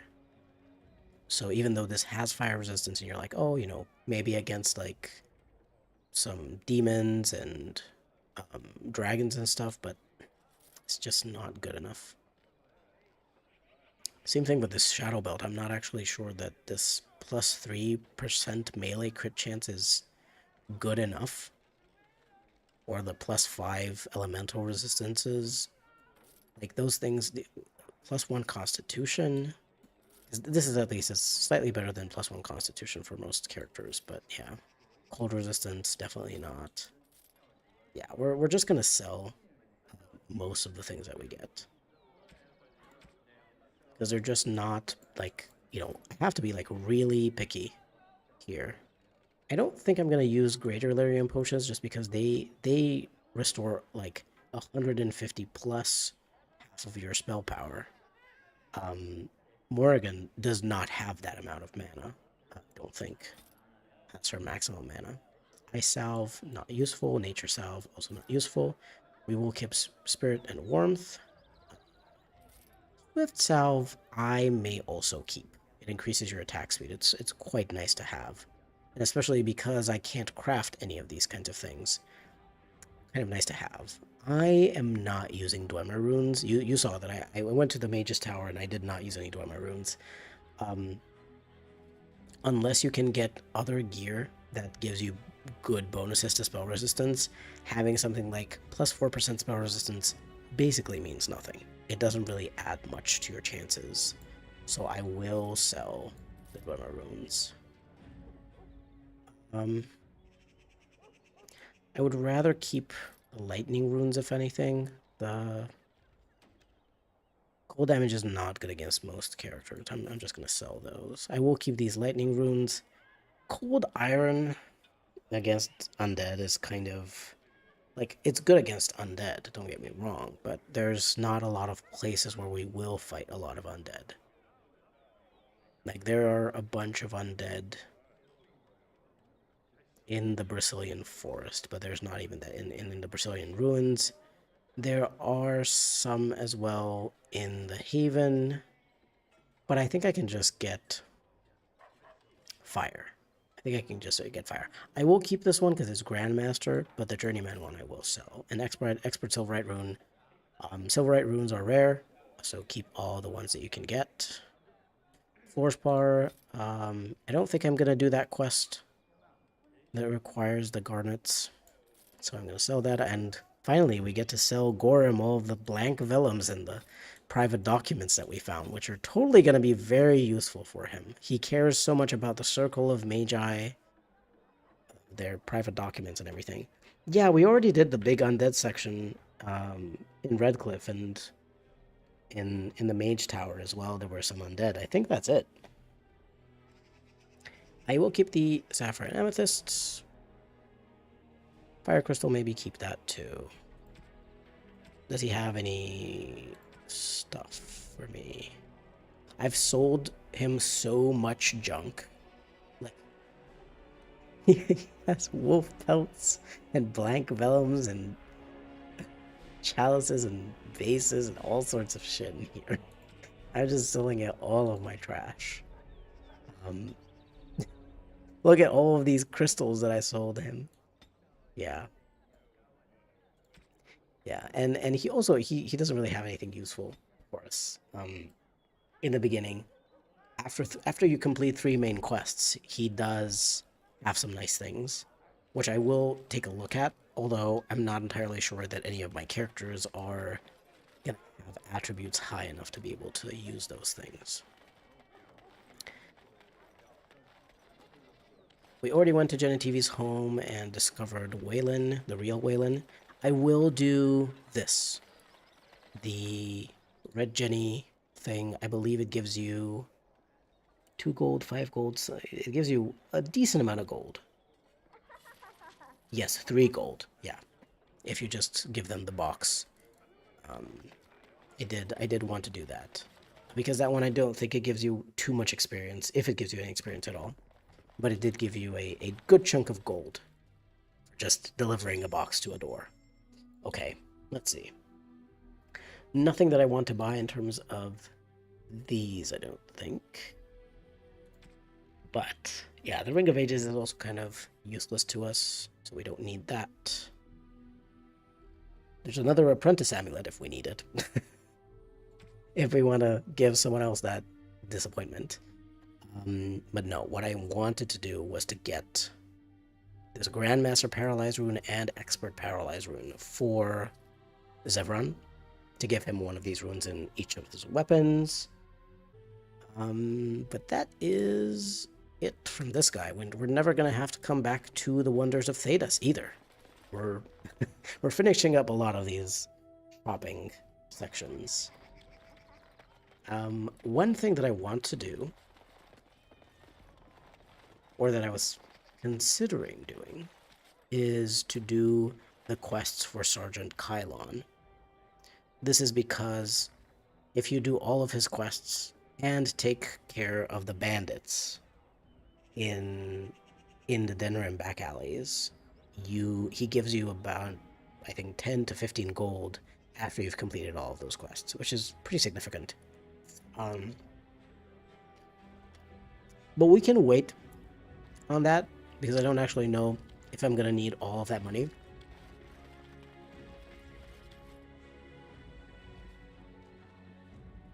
I'm also wondering, should I do the Trial of Crows questline? It gives you a few interesting items, like the Red Ginny Seekers. So maybe it's worth it. So what I'm going to do is I'm going to talk to him.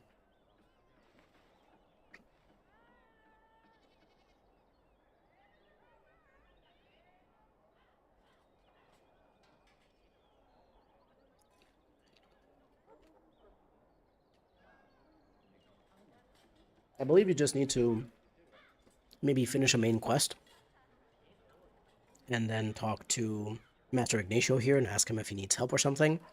And then later on, you're gonna, when you try to leave Denrim, you're just gonna get a thing from him. Unfortunately, Caesar really doesn't have anything useful.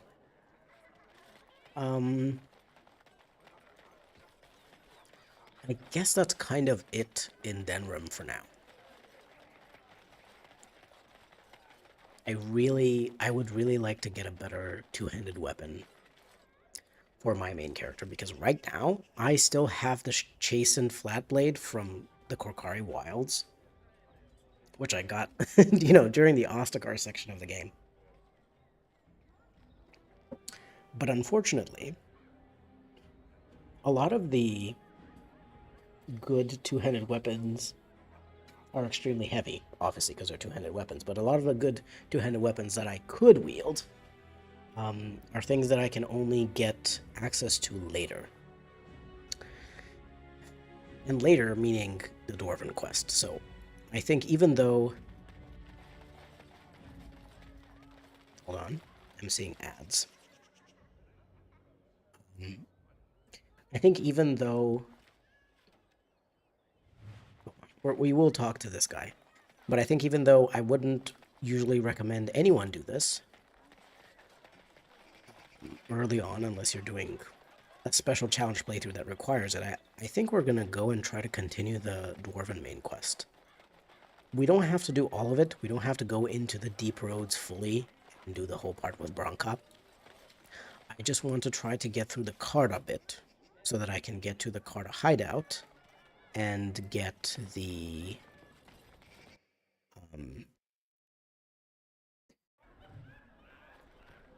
there's a two-handed maul there that you can get. Let's go speak to Master Ignacio here. And we have Zevran with us too, which is quite nice.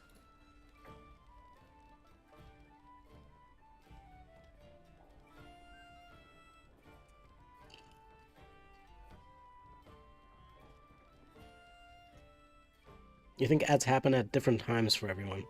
It's not like Twitch. That sucks. Well, do let me know if you ever see an ad.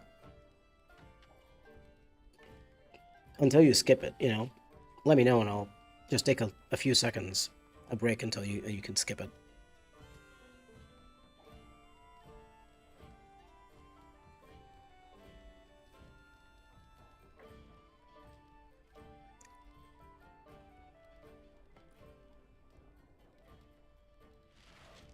All right. So we got a scroll.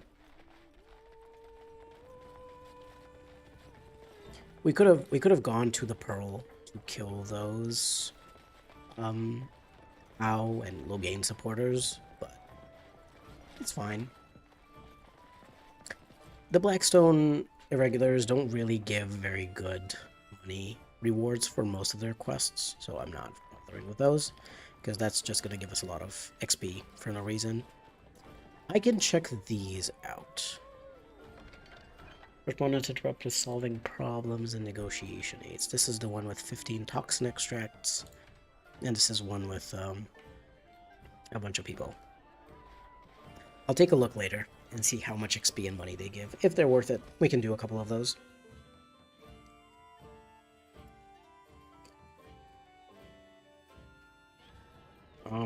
Okay. Well,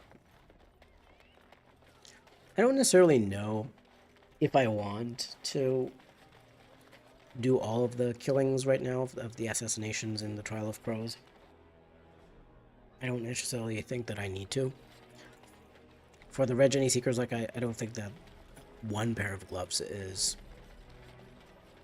useful enough to go through all of those. So we're just gonna go. Just gonna go ahead and leave, and I guess try to do the Dwarven quest. I will put a few runes though in my hold on. Okay, something happened. My map kind of bugged out there for a second.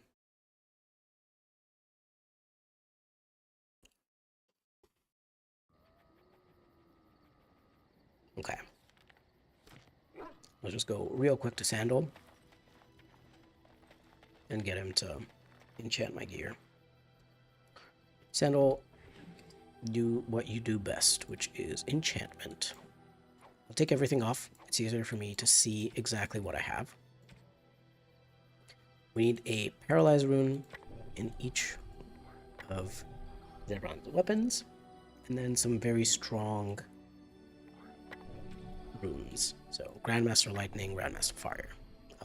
Zevran, because he can attack very quickly with 2 daggers, and because he can backstab, he can do the most damage out of everyone, so he should have some of the best runes. And then Sten is also going to do a decent amount of damage, and obviously my Warden as well. Once I have a weapon that has a rune slot, I'll be able to do that too. We'll give him an Expert Flame rune. Alistair, at this time, I guess I don't need to put any runes, because I'm not going to use Alistair right now. There's no point in doing that yet.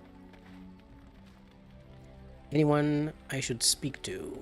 No. Since we're not doing shells, we're not doing the entirety of the Dwarven main quest, I don't need to take Shill with me. We're just doing enough to get a better weapon. And then we're going to go and do the quests, so like the elves and Haven and whatnot.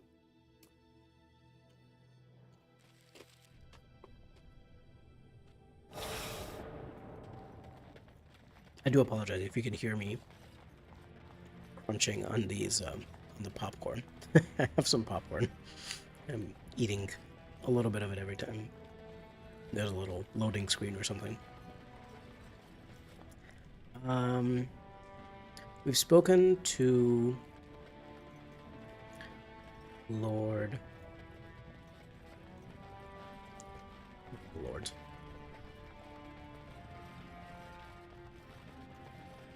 So we just need to go to save the other one from the deep roads, which should be fine. We don't have a lot of abilities, but I do think, because we have fire, we have Flame Blast from Morrigan, we have good runes, and stuff like that on Zevran, I do think that we should be able to do this. Well, I mean, this entire challenge is kind of based on the idea that I should be able to do this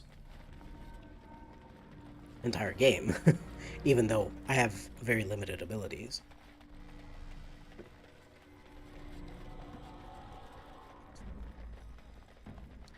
We shall see.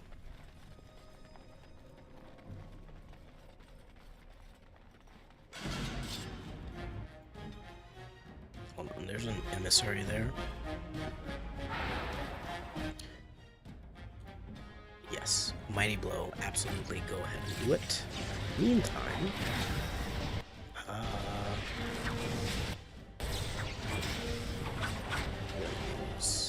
Saffron there. I will move Morrigan over here to deal with these two.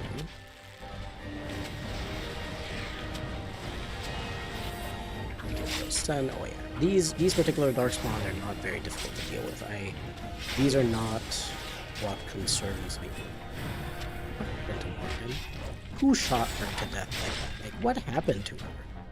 She seemed fine, and then suddenly I was looking at my other companions, and I suddenly see she's knocked out.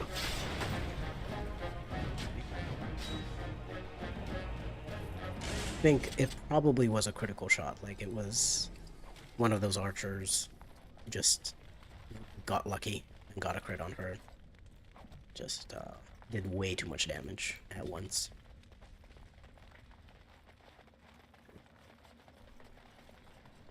But it's fine. We're getting through it. Oh, an acid flask. That's very good. Like, that is quite huge for us. Like you saw in the Uldred fight, if I didn't have... Is there any mage here? No. Perfect. In the Uldred fight, if I hadn't had...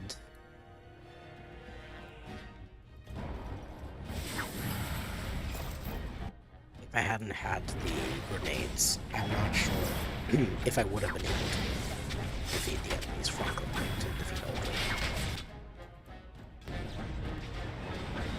Wait, there is an emissary. Oh my god. Attack it.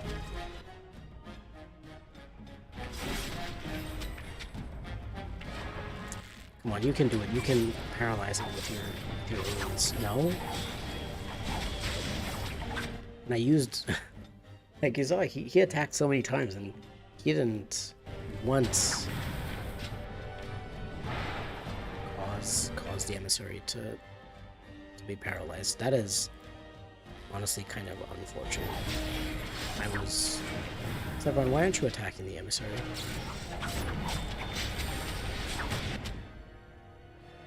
Please, everyone, focus. Mages are scary. We need to kill them immediately. Sevron, what did I just say? Every time I just move to one of these guys and it's just like, oh yeah, by the way, Sevron just like moved away. Like, a lot away. Look at that. You know, see, like once I get that paralyzed, it's really good. It's really good, especially with everyone being able to backstab enemies. Really powerful to be able to. See enemy. Oh, stun apparently also got power. Oh no, it's another emissary. I don't even know how that one got triggered. But we didn't even get to finish one fight, and we are just forced into the next. Come on. You gotta view attacks. See if we can apply that paralysis. Anyone needs healing. Now everyone can go behind, hopefully. This is another really strong, big weakness that I have, which is that no character is really able to tank properly for the party. And by tank, I don't just mean, hey guys, come back because there's some deep stalkers there and I don't actually want to fight those. By tank, I mean that no one's able to taunt enemies to attack them and to keep enemies from attacking certain characters. You know, like I wouldn't want Sevron to be attacked by most enemies, because I want Sevron to be able to go behind them and backstab them. But I am not really able to do much about it. Once, you know, like other than try to, you know, cause an enemy to be paralyzed or freeze an enemy with Winter's Grasp if it works. Not much I can do about it. Does Zev have some funky tactics setting? Maybe. Oh, wow. He has he has like his really weird tactics setting based on his abilities that he doesn't have anymore because like I respecialized him. Maybe that's what, maybe that's what happened there. Maybe that's why he kept like going other places and doing other things even though he didn't have those abilities. He was like, oh, I should attack this enemy and this other enemy.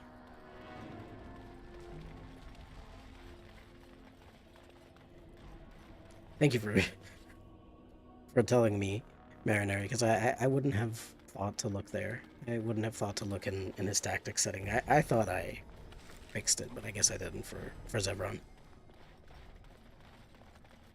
Okay, so I don't actually know whether this to the right here is unlocked. Like where we fought the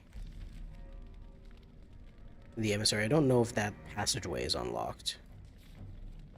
Because I actually didn't unlock that passageway in the origin story. It might just be unlocked anyway, or it might just be locked anyway, no matter what you do in the origin, but I didn't unlock it in the origin, and also there's some deep stalkers there we don't actually need to fight. And I don't believe that there's any loot in that specific tunnel that would be hold on. Hold on a second. There is an emissary.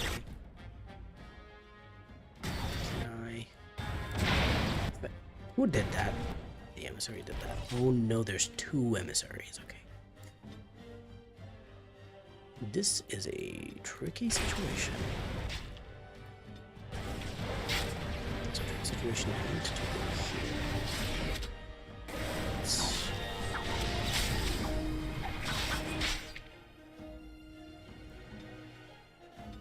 I'm going to heal Zevron because he is very low, even if he was going to heal himself. Freeze this guy. Sten? No, Sten is unavailable. Yes, it's going to have to be Zevron. Heal Zevron again because he's squishy. Maybe Zevron should get the life getting ready. Oh my god, the guy's almost dead. No! No, Zevron, no! God. Where is he? Come on. Come on. Burn him. Burn him.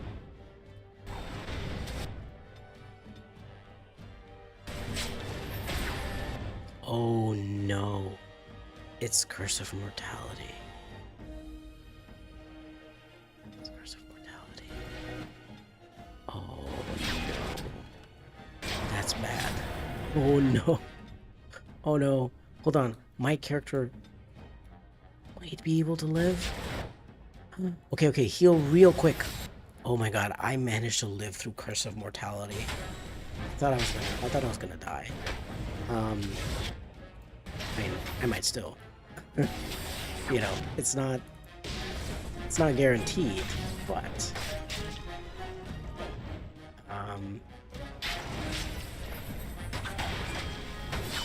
okay, we did it.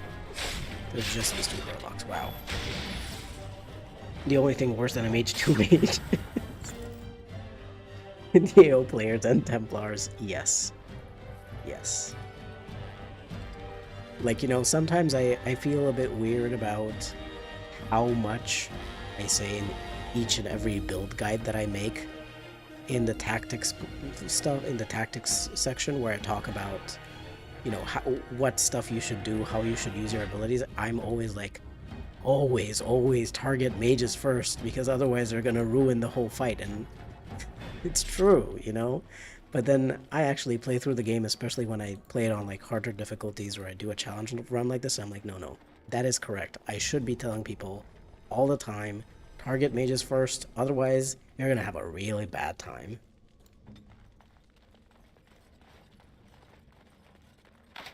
Is there something interesting in this chest, or is it just gonna be useless experience? Wow. There was a Darkspawn crossbow, and we lost. We lost it with the lock bash. Well, okay. Let's keep going. It was... I used a lot of potions. I forgot to buy some flasks from Orzammar. I wanted to buy some flasks from Orzammar, so I'm going to use up all these flasks to make some lesser health poultices. I do have some bigger ones. I don't really want to use the greater ones right now. I would like to keep those for later. They're there for emergencies, you know? We do have to fight some deep stalkers, and there's so many of them. Morrigan, where are you going? That is not necessary to go that close. Okay, let's see if we can drag this 3 deep stalkers here. We can burn them. And this one. Let's go nice over him. Okay, the deep stalkers have not been that bad. I do know that there are some deep stalkers. I'm not sure if it's all of them, but there are some deep stalkers who can use the overwhelm ability. Maybe it's just the leaders. Derek says, mages are honestly so OP in DAO. I do think finding them in DA2 was annoying because of that shield that they kept respawning every 10 seconds on Nightmare. Yes, that is the main reason why I don't really recommend people play Dragon Age 2 on Nightmare. Just because it's more annoying than hard. It's just like, oh, okay, I just have to get through this shield, this kind of barrier every time. Every 10 seconds I have to get through it again and again and again, and enemies just have so much health. It's just kind of not fun. You know, like in Dragon Age Origins, I kind of feel like Nightmare is way better balanced. It feels hard, and enemies, you know, there's still a lot of the whole enemies have a lot more health and resistances, they take less damage from you, and they deal more damage to you. But overall, I still feel like it's better balanced than Dragon Age 2. It doesn't feel as bad. It actually feels challenging and kind of fun to play.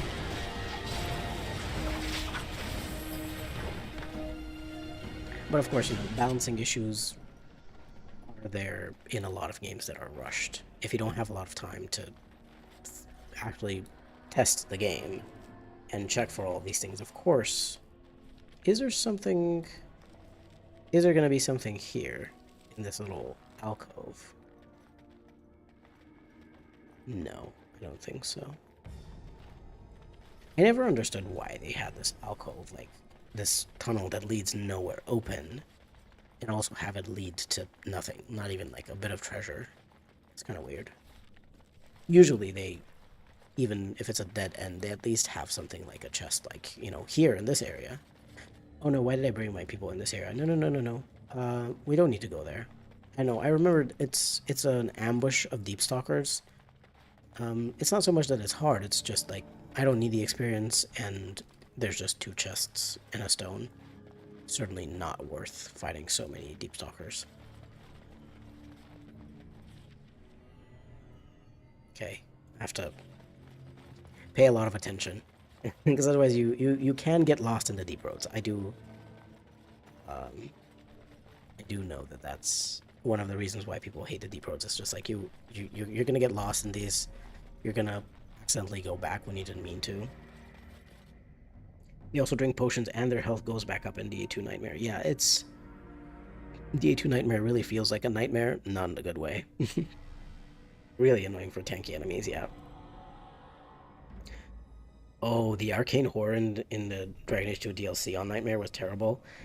That Arcane Horror was terrible even on hard difficulty. Like, I just played, I tried playing the game on Nightmare. I couldn't, and then I turned it back to hard. But even on hard, it was really hard. And I think that particular enemy was just meant to be really hard in general. Like, that was just how that was designed. But it was a bit like... It was kind of weird because it was very hard compared to all of the other enemies that you fight. It was like kind of too big of a difference, you know. it was, I guess you can sort of say, well, it was a DLC. So if it's too hard, it's a DLC, so it doesn't matter as much. It was very hard. The Arcane Horror was... It wasn't like an Arcane Horror. Was that the... No, I don't think it was called an Arcane Horror. I think it was called something else. Or I may be misremembering, I don't know. I haven't... To be fair, I haven't played like a full playthrough of Dragon Age 2 since something like 2015, 2016. I've only played like bits and pieces of it. The Corypheus fight took you 3 tries. He kept shutting you down and summoning all the elements in the sun out of his ass. It was just not end. Yeah. It took me, I think, more than 3 tries to kill Corypheus. I was playing on like hard or something.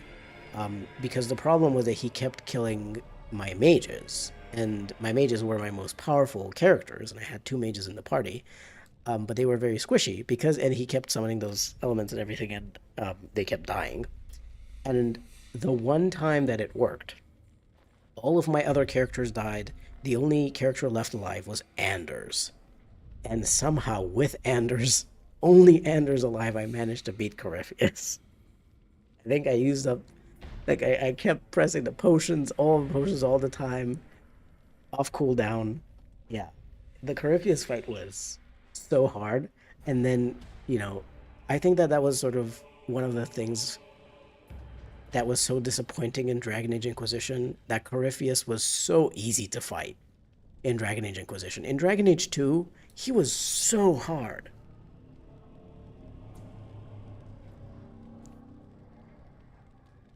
You remember Corypheus gave you a hard time when you were still on console because you have to move your party a lot in that fight, and that's easier on PC. Oh, wow, yeah, I didn't even think about that, but on console it must be harder to move your characters. Oh, yeah, you had to move them essentially to all of the corners of the room. And the room also wasn't very big, so you didn't have a lot of room to maneuver, so you had to keep just pushing them into the very corners of it. Because maybe in the corner they wouldn't get hit by all of those elements and like the various effects that he put in the room. Yeah.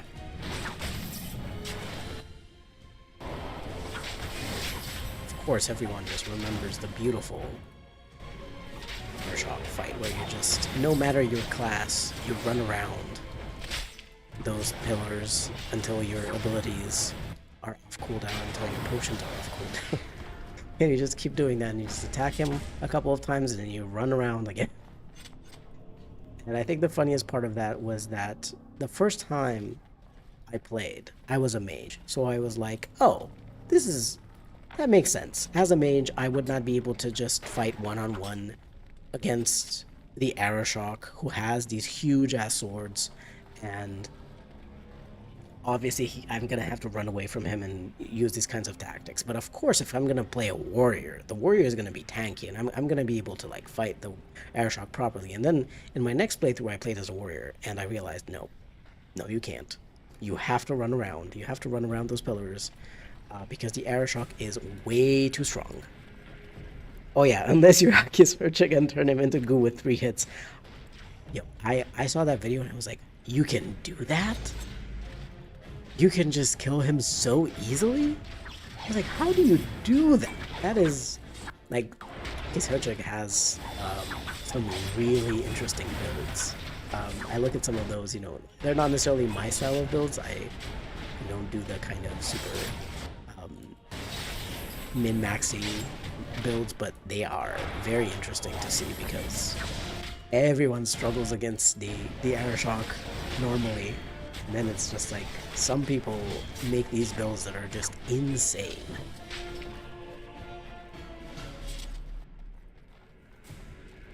But it's kind of fun, you know, it is kind of fun that somehow the game supports all of these different types of playstyles, right? You can play with this kind of more, you know, lore-friendly, or you can challenge yourself even, make the game harder for yourself, or you can just break the game.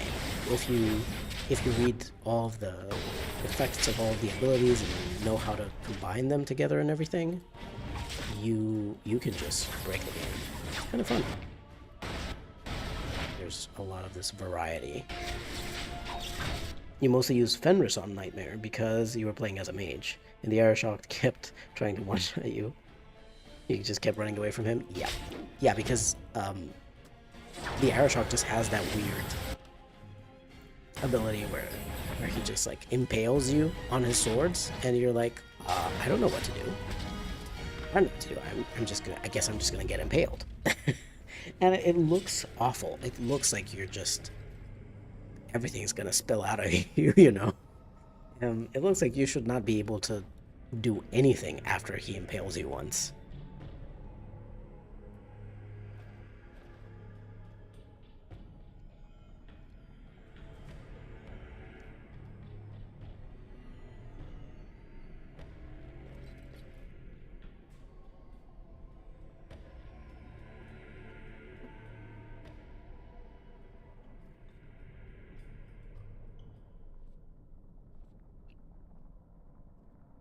Sorry. I should have probably talked to him after I looted stuff in the area, but I realized after I spoke to him, so it's fine. We're just gonna unlock some of these chests. These chests might have something of rare value. Look at that. Expert Silverite Rune. We also lost a Dwarven Heavy Armor. It's not all... What is that? Saying... Sunshine and Roses, that's what I wanted to say. I was like, Sun and Roses? No, that doesn't sound right. Sunshine and Roses.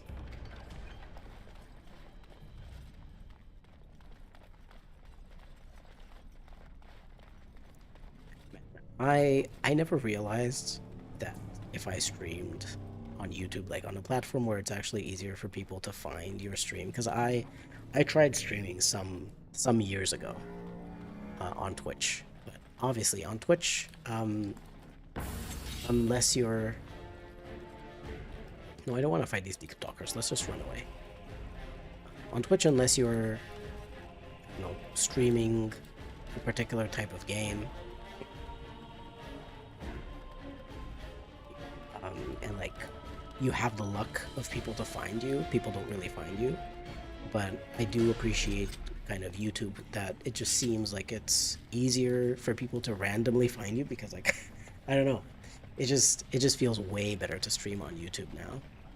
And why I'm saying that is just like I never realized how much fun it is to stream with when there's people in the chat who really know and love Dragon Age. And like they can talk about the game with you, because it just feels like when I was talking early in the days of like fandom, like in the Dragon Age fandom, when I was talking to people in the DA fandom on Tumblr, and I also had a group of friends at some point, and I was talking to them on Skype. We had like these Skype conversations and this Skype calls and stuff in the middle of the night. Well, it was the middle of the night for me, because most of them were in America. But it was always so much fun to talk about Dragon Age, to talk about, quests and our characters and all sorts of stuff. And yeah, I just realized, wow, it's so much fun to actually stream like this. Never even thought that I would be talking to people about various boss fights in Dragon Age 2 in the year of 2025. Like, that is quite something to be talking about in 2025, You're just talking to each other, oh yeah, that fight was really hard, and this other fight was really hard, and this is what I was doing, and like, that is insane to me that, even so many years later, we're still talking about these games. I think this is one of the reasons as well why I'm not as upset about what happened with Veilguard anymore. I was very upset when it came out. I was extremely upset, and I was like, oh my god, what have they done? They've killed Dragon Age and all of that. But I'm like, you know what? Even if they did kill Dragon Age, even if we're never going to get a Dragon Age again, I'm very grateful to have the Dragon Age games that we do have. no one's going to be able to take Dragon Age Origins and Dragon Age 2 and Dragon Age Inquisition away. Unless, for some reason, you know, they stop working on computers entirely, or I don't know, something like that. But I still have my physical copies of Dragon Age Origins and Dragon Age 2 at least. I have the physical copies, so I could just play them on an older computer, even if for some reason stuff goes down on Steam, on GOG, whatever. I'm still going to have those physical copies. As long as there's electricity, I'm going to be able to play the games. It's really nice. So what have we done so far? We are at 80 inventory capacity, so I would like to go sell stuff to Gorham real quick in Denroom before we continue the main quest. Unfortunately, we've not done very much of the main quest. I was just going to save one of these lords. I always forget if it's Lord Dace or Lord Helmy. It's one of those.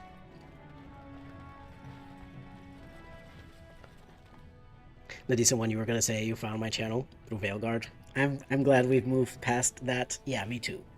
I am very glad we've moved past that. As a Dragon Age fan, I choose to ignore most of that. There, you know, the thing is, there was so much potential in there, right? I could see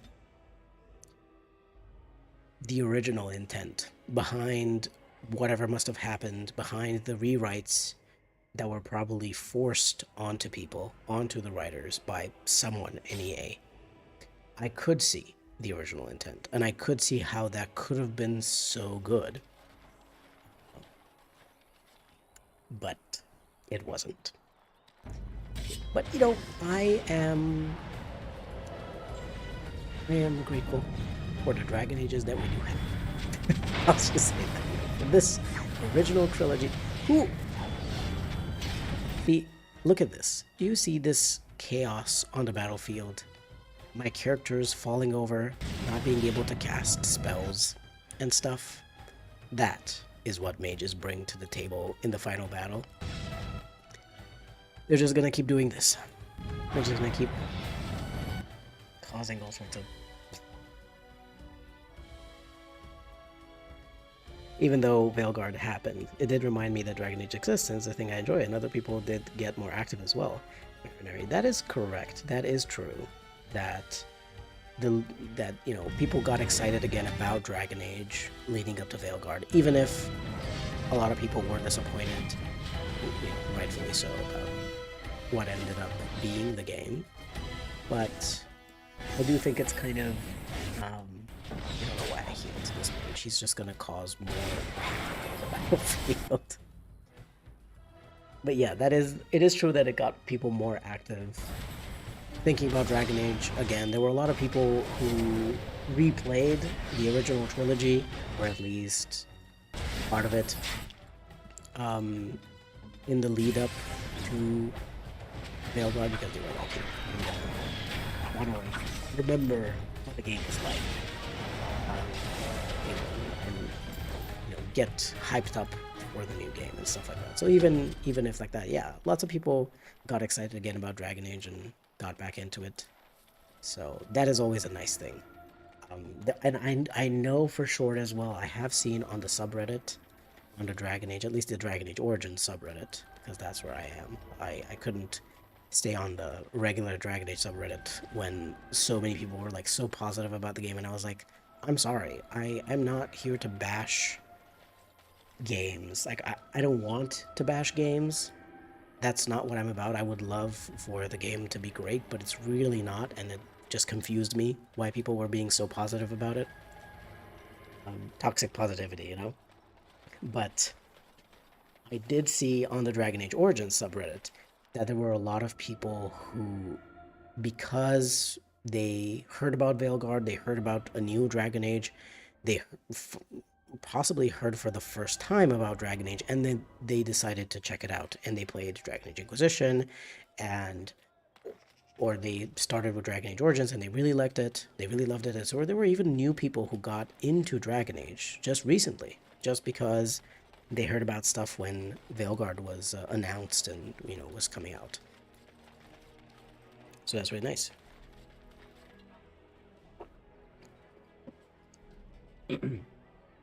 Derek found my channel through my old Alistair build guide. You stumbled upon when trying to respec Alistair when replaying DO because he was the only companion in your party who kept dying. Oh yeah. It's a very interesting thing with Alistair because he's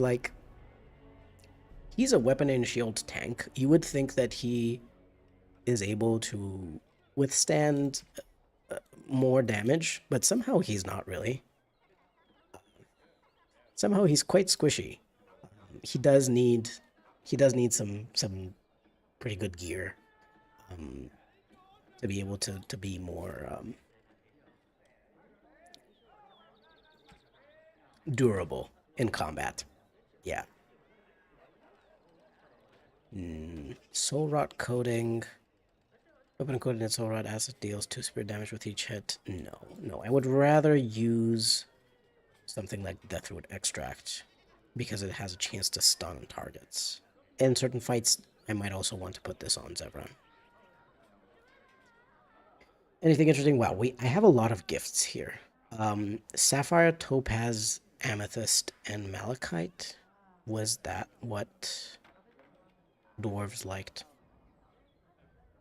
I'm not even sure whether it was... I don't know if it was Sapphire, Topaz, Emerald, and Malachite, or if it was Sapphire, Topaz, Amethyst, and Malachite.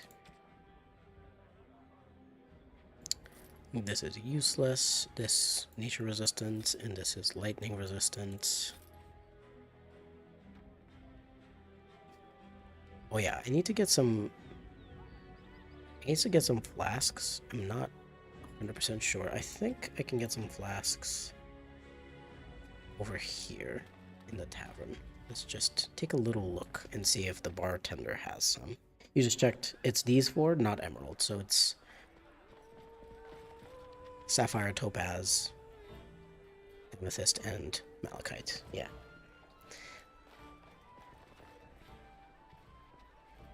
Let me see. Do you have flasks?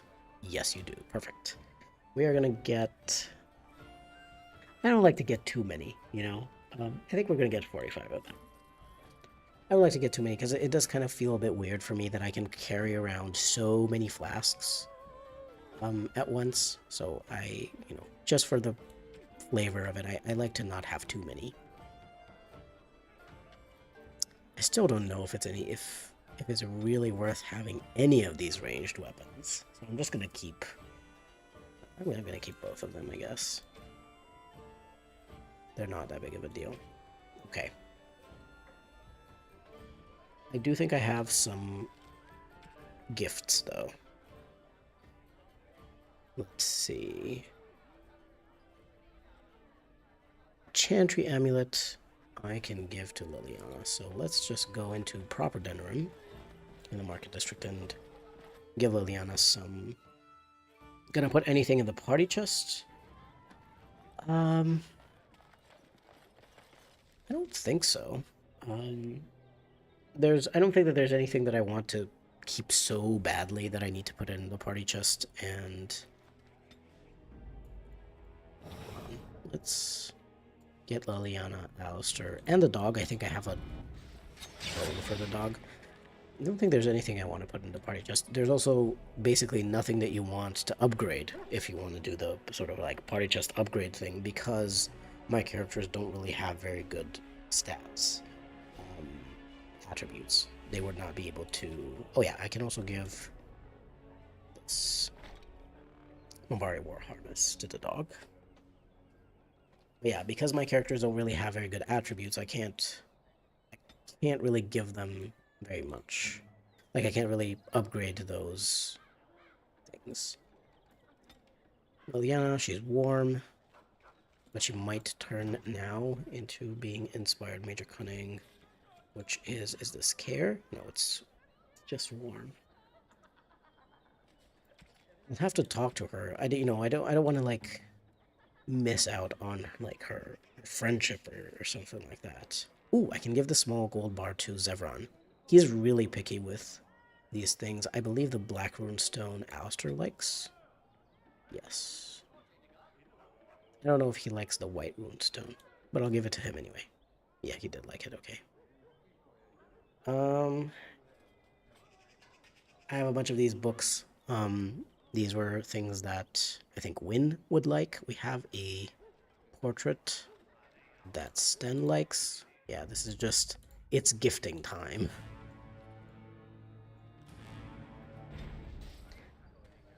I mean, aren't all the companions picky?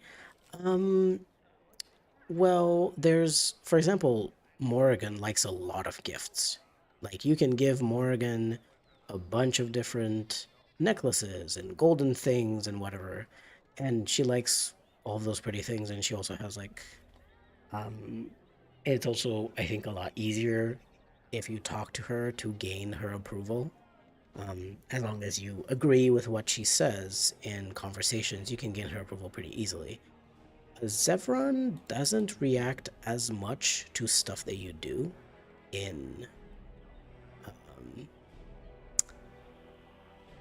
in the games, and he only really has a few gifts that he likes. He likes gold bars and silver bars, and you can also get him the special Antivan boots and the Dalish gloves.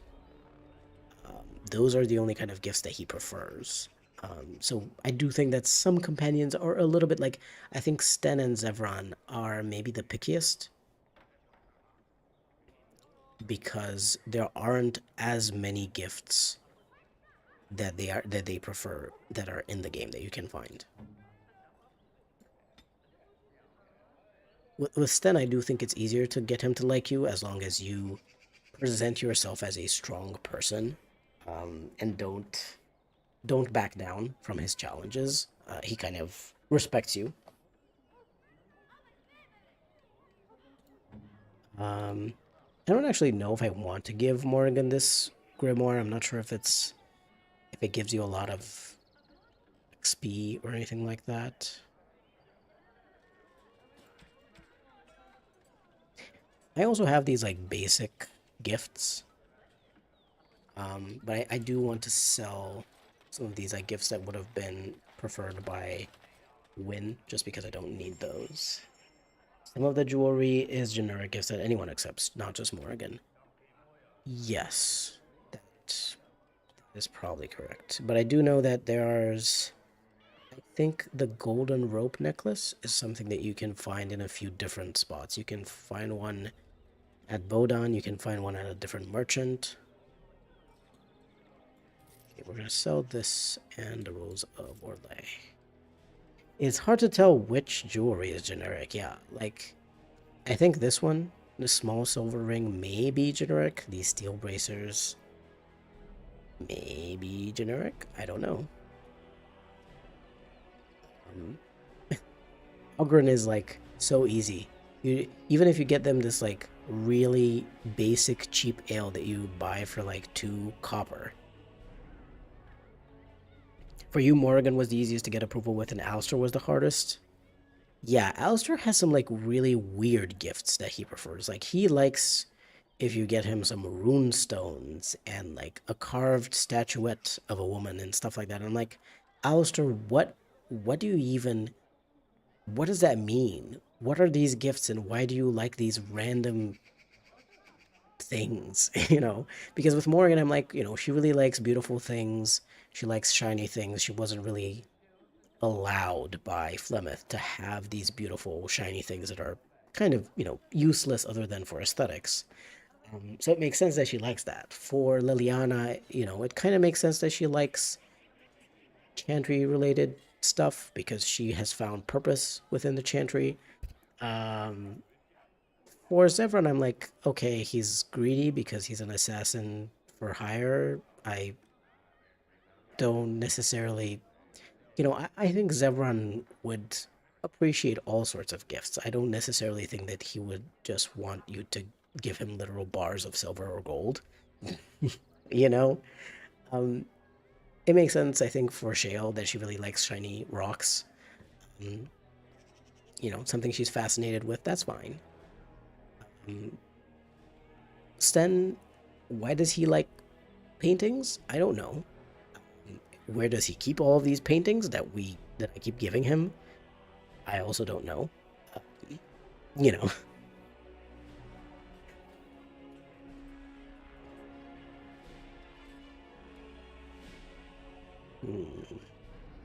I think the silver chain. Well, we're gonna find out, I guess. Is the silver chain special? Yes, the silver chain was special to Morrigan somehow. Other stuff wasn't, but that one was. I really don't know why. We're gonna just take a moment to go to camp so that we stop being injured. Because my people did fall unconscious a couple of times there in the deep roads. As everyone, it seems like they ran out of ideas. He has 2 really specific personal gifts and then ingots. Yes. Because his specific gifts are really nice because he mentions that he really misses the smell of Antivan leather. And he wanted to buy himself Antivan leather boots from his home. And so you buy him Antivan leather boots. That's very nice. And he talks about how his mother was Dalish, and the only thing that he had left of her were her Dalish gloves. But they eventually discovered those in the crows, and they put them away. What is Alistair doing? Why does Alistair have his weapons out here? Oh, Alistair, put those away. What are you doing? He is puncturing himself with swords and daggers. I don't really know what he's doing, but yeah. And you can find him a set of Dalish gloves, and you can tell him, I know that you're curious about this part of your heritage and stuff like that, so I got you these gloves. And yeah, those are really thoughtful gifts. They're really nice. The mirror that you can get from Morrigan is really nice and all, but really just ingots, like just a bar of gold, a bar of silver, a small one, a big one, a medium one. I'm sorry, it's just, yeah, it was a bit much. So I did understand why they kind of removed these gifts from Dragon Age 2 and Dragon Age Inquisition. I did like, though, that in Dragon Age 2 you could find some special items that you could give to your companions, similar to how you could give these special gifts to the companions in Origins. And I kind of felt like it was a bit of a missed opportunity to have those in Dragon Age Inquisition too. To have, 1 or 2 gifts per companion. Stuff that you could either find or purchase at a merchant and then give them to your companions and have a nice little conversation. It was really fun in Dragon Age Origins and in Dragon Age 2. Hawk, the worst gift giver. But it's really fun. It's really fun to talk to the companions about stuff. Man, but speaking of like talking to companions and having reactivity from the companions, what I really liked was in Dragon Age 2, you could take away Aveline's starting shield and replace it with something else, with a better shield. And that's all fine and good, but if you sold the shield, or if you put it away, I think, into storage, into like a chest, and you didn't have it in your inventory anymore, Aveline would actually get really upset. Because you sold or, threw away her late husband's shield. And I felt so bad the first time, because I just did that in my playthrough, because I was just like, oh yeah, starting gear, whatever, I'm going to throw it away. And I felt so bad afterwards that I think I tried to find the merchant where I sold the shield and I bought it. But then I couldn't speak to Aveline about it anymore and to be like, hey, I'm sorry I sold it. Look, I bought it back. I have your shield. You were disappointed by the gift reactions in Veilguard? I never even tried to give a gift in Veilguard. I didn't get that far. So I don't know what happens in there, but you did like the gift giving systems in DA2 as well. Yeah, like, and essentially in DA2, they just kept this really beautiful thing that they did with the special gifts in Dragon Age Origins, where you gave them to the companion and have a unique interaction, a unique conversation with them about it. That's... Yeah, it would have been nice in Inquisition when it's only 1 and 2 and not like enough to make them, love you by just like buy their love.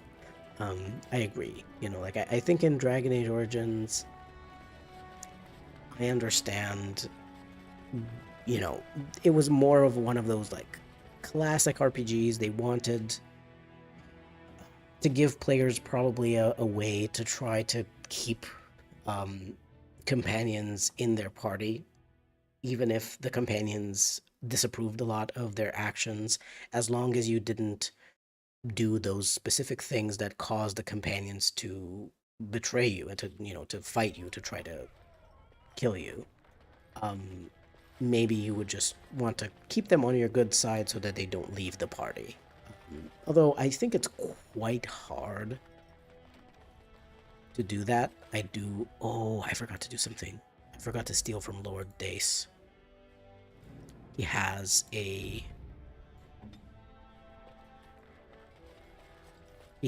dagger. He has a Thorn of the Dead Gods.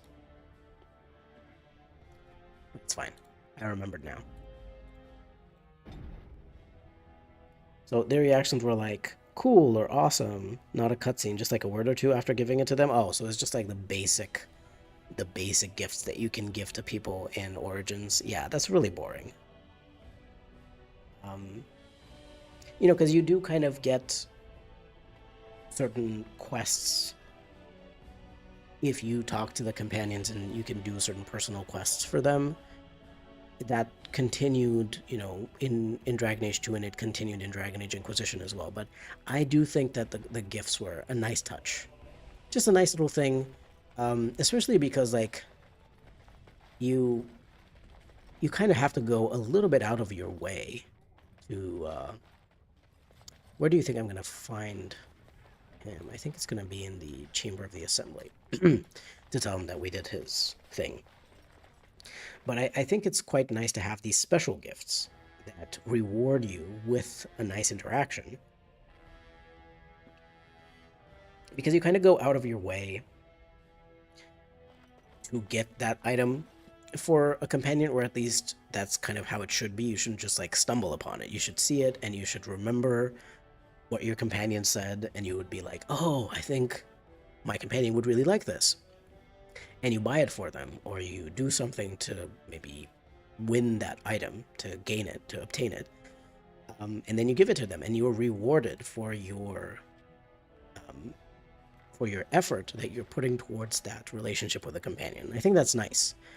I think that was definitely a nice thing that they did starting in Origins with those special gifts.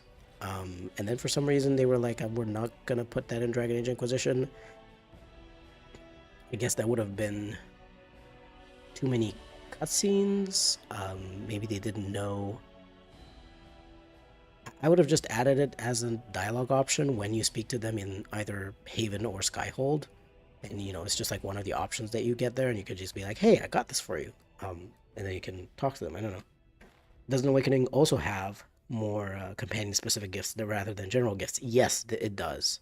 And I think that in Awakening, they kind of realized, hey, let's like stop putting all of these like random gifts here that just give you stuff. Let's make these gifts actually mean something. Let's make these gifts actually relevant to the companions that you're giving them to. And I think they took what they realized in Awakening, and I think they realized it based on probably feedback that they got about Origins.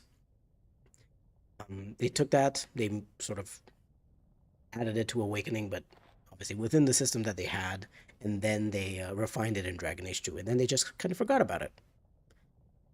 It happens, I guess. Yes, let's go and speak to Balin.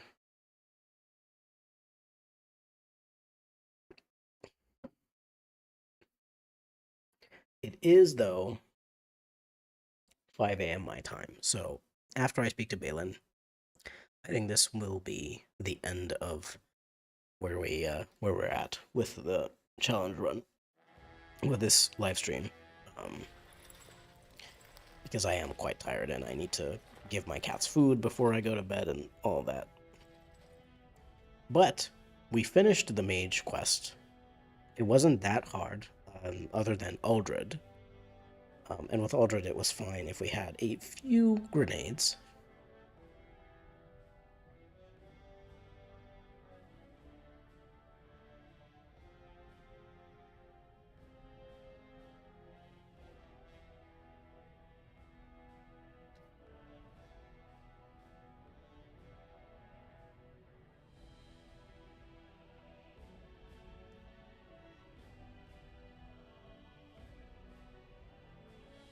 Okay, very nice. We've spoken to Balin. He might also have something to steal, but I would have to do the same thing again. I think it's probably 35 required cunning, together with 3 ranks of stealing and 1 rank of stealth.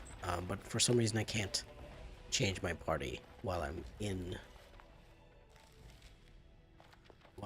here in the palace. So we'll do it another time. We'll just explore the palace for a little bit, see if there's anything interesting to pick up. If there's nothing, that'll be it. But yeah, we finished the mage quest. We also started on the dwarven quest. Not a lot of headway here, because it will take kind of longer to do everything here. It's just kind of the nature of stuff. All of these are higher level encounters that I'm doing with very under-leveled characters, essentially, without proper gear. Like, well, the gear is decent, but their stats are just really terrible. Let's try this fancy chest. Okay, it had a dwarven heavy armor, it doesn't anymore. We're losing everything by bashing open these locks. Okay. We've checked this area. This one has... yeah, the lady with the herbalist. I think that's about it. So we're gonna just go.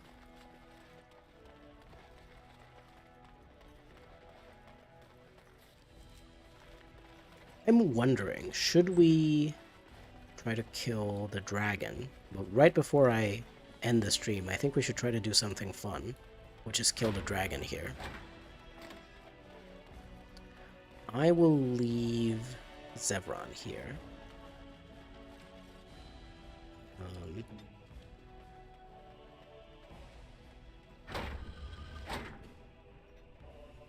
Actually, remember, is it here, and here, and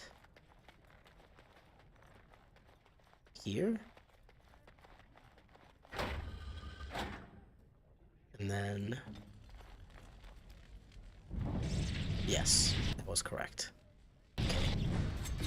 I haven't, I wasn't entirely sure because usually I don't have the headphones on actually. So I can't hear the sound effects, so I was kind of just guessing by, memory. Be like, okay, I think that's where those things are. This dragon is actually, a lot of times I was like, oh, this dragon is like so hard because it has an orange name, but it's not really that hard to fight. It's not really that hard to kill. I don't know if it's just because I've gotten so good at the game in time. It's that most fights are not that hard anymore for me. Like, can this, not be... I just didn't have the right angle, because I was like, I know that I let Sten die there, but I was just, very confused. I was like, can I not backstab this enemy?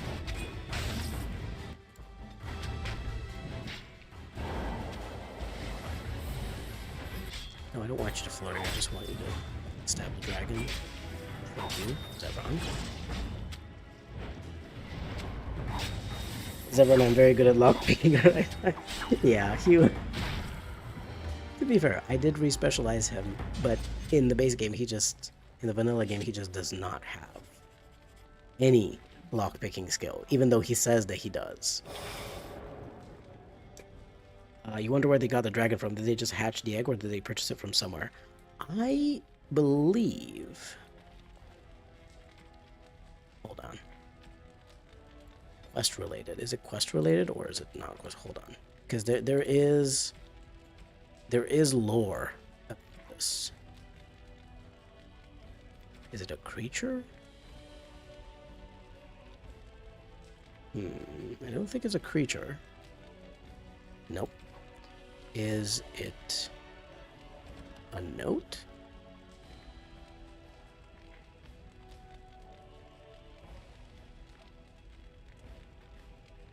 It's not a note. I think it's not an item either. Because I swear that there should be a thing that you get that's about this dragon that you kill. I remember that there was something.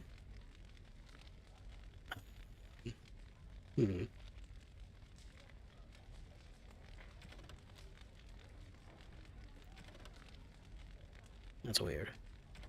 I guess not. No, okay. We got it now.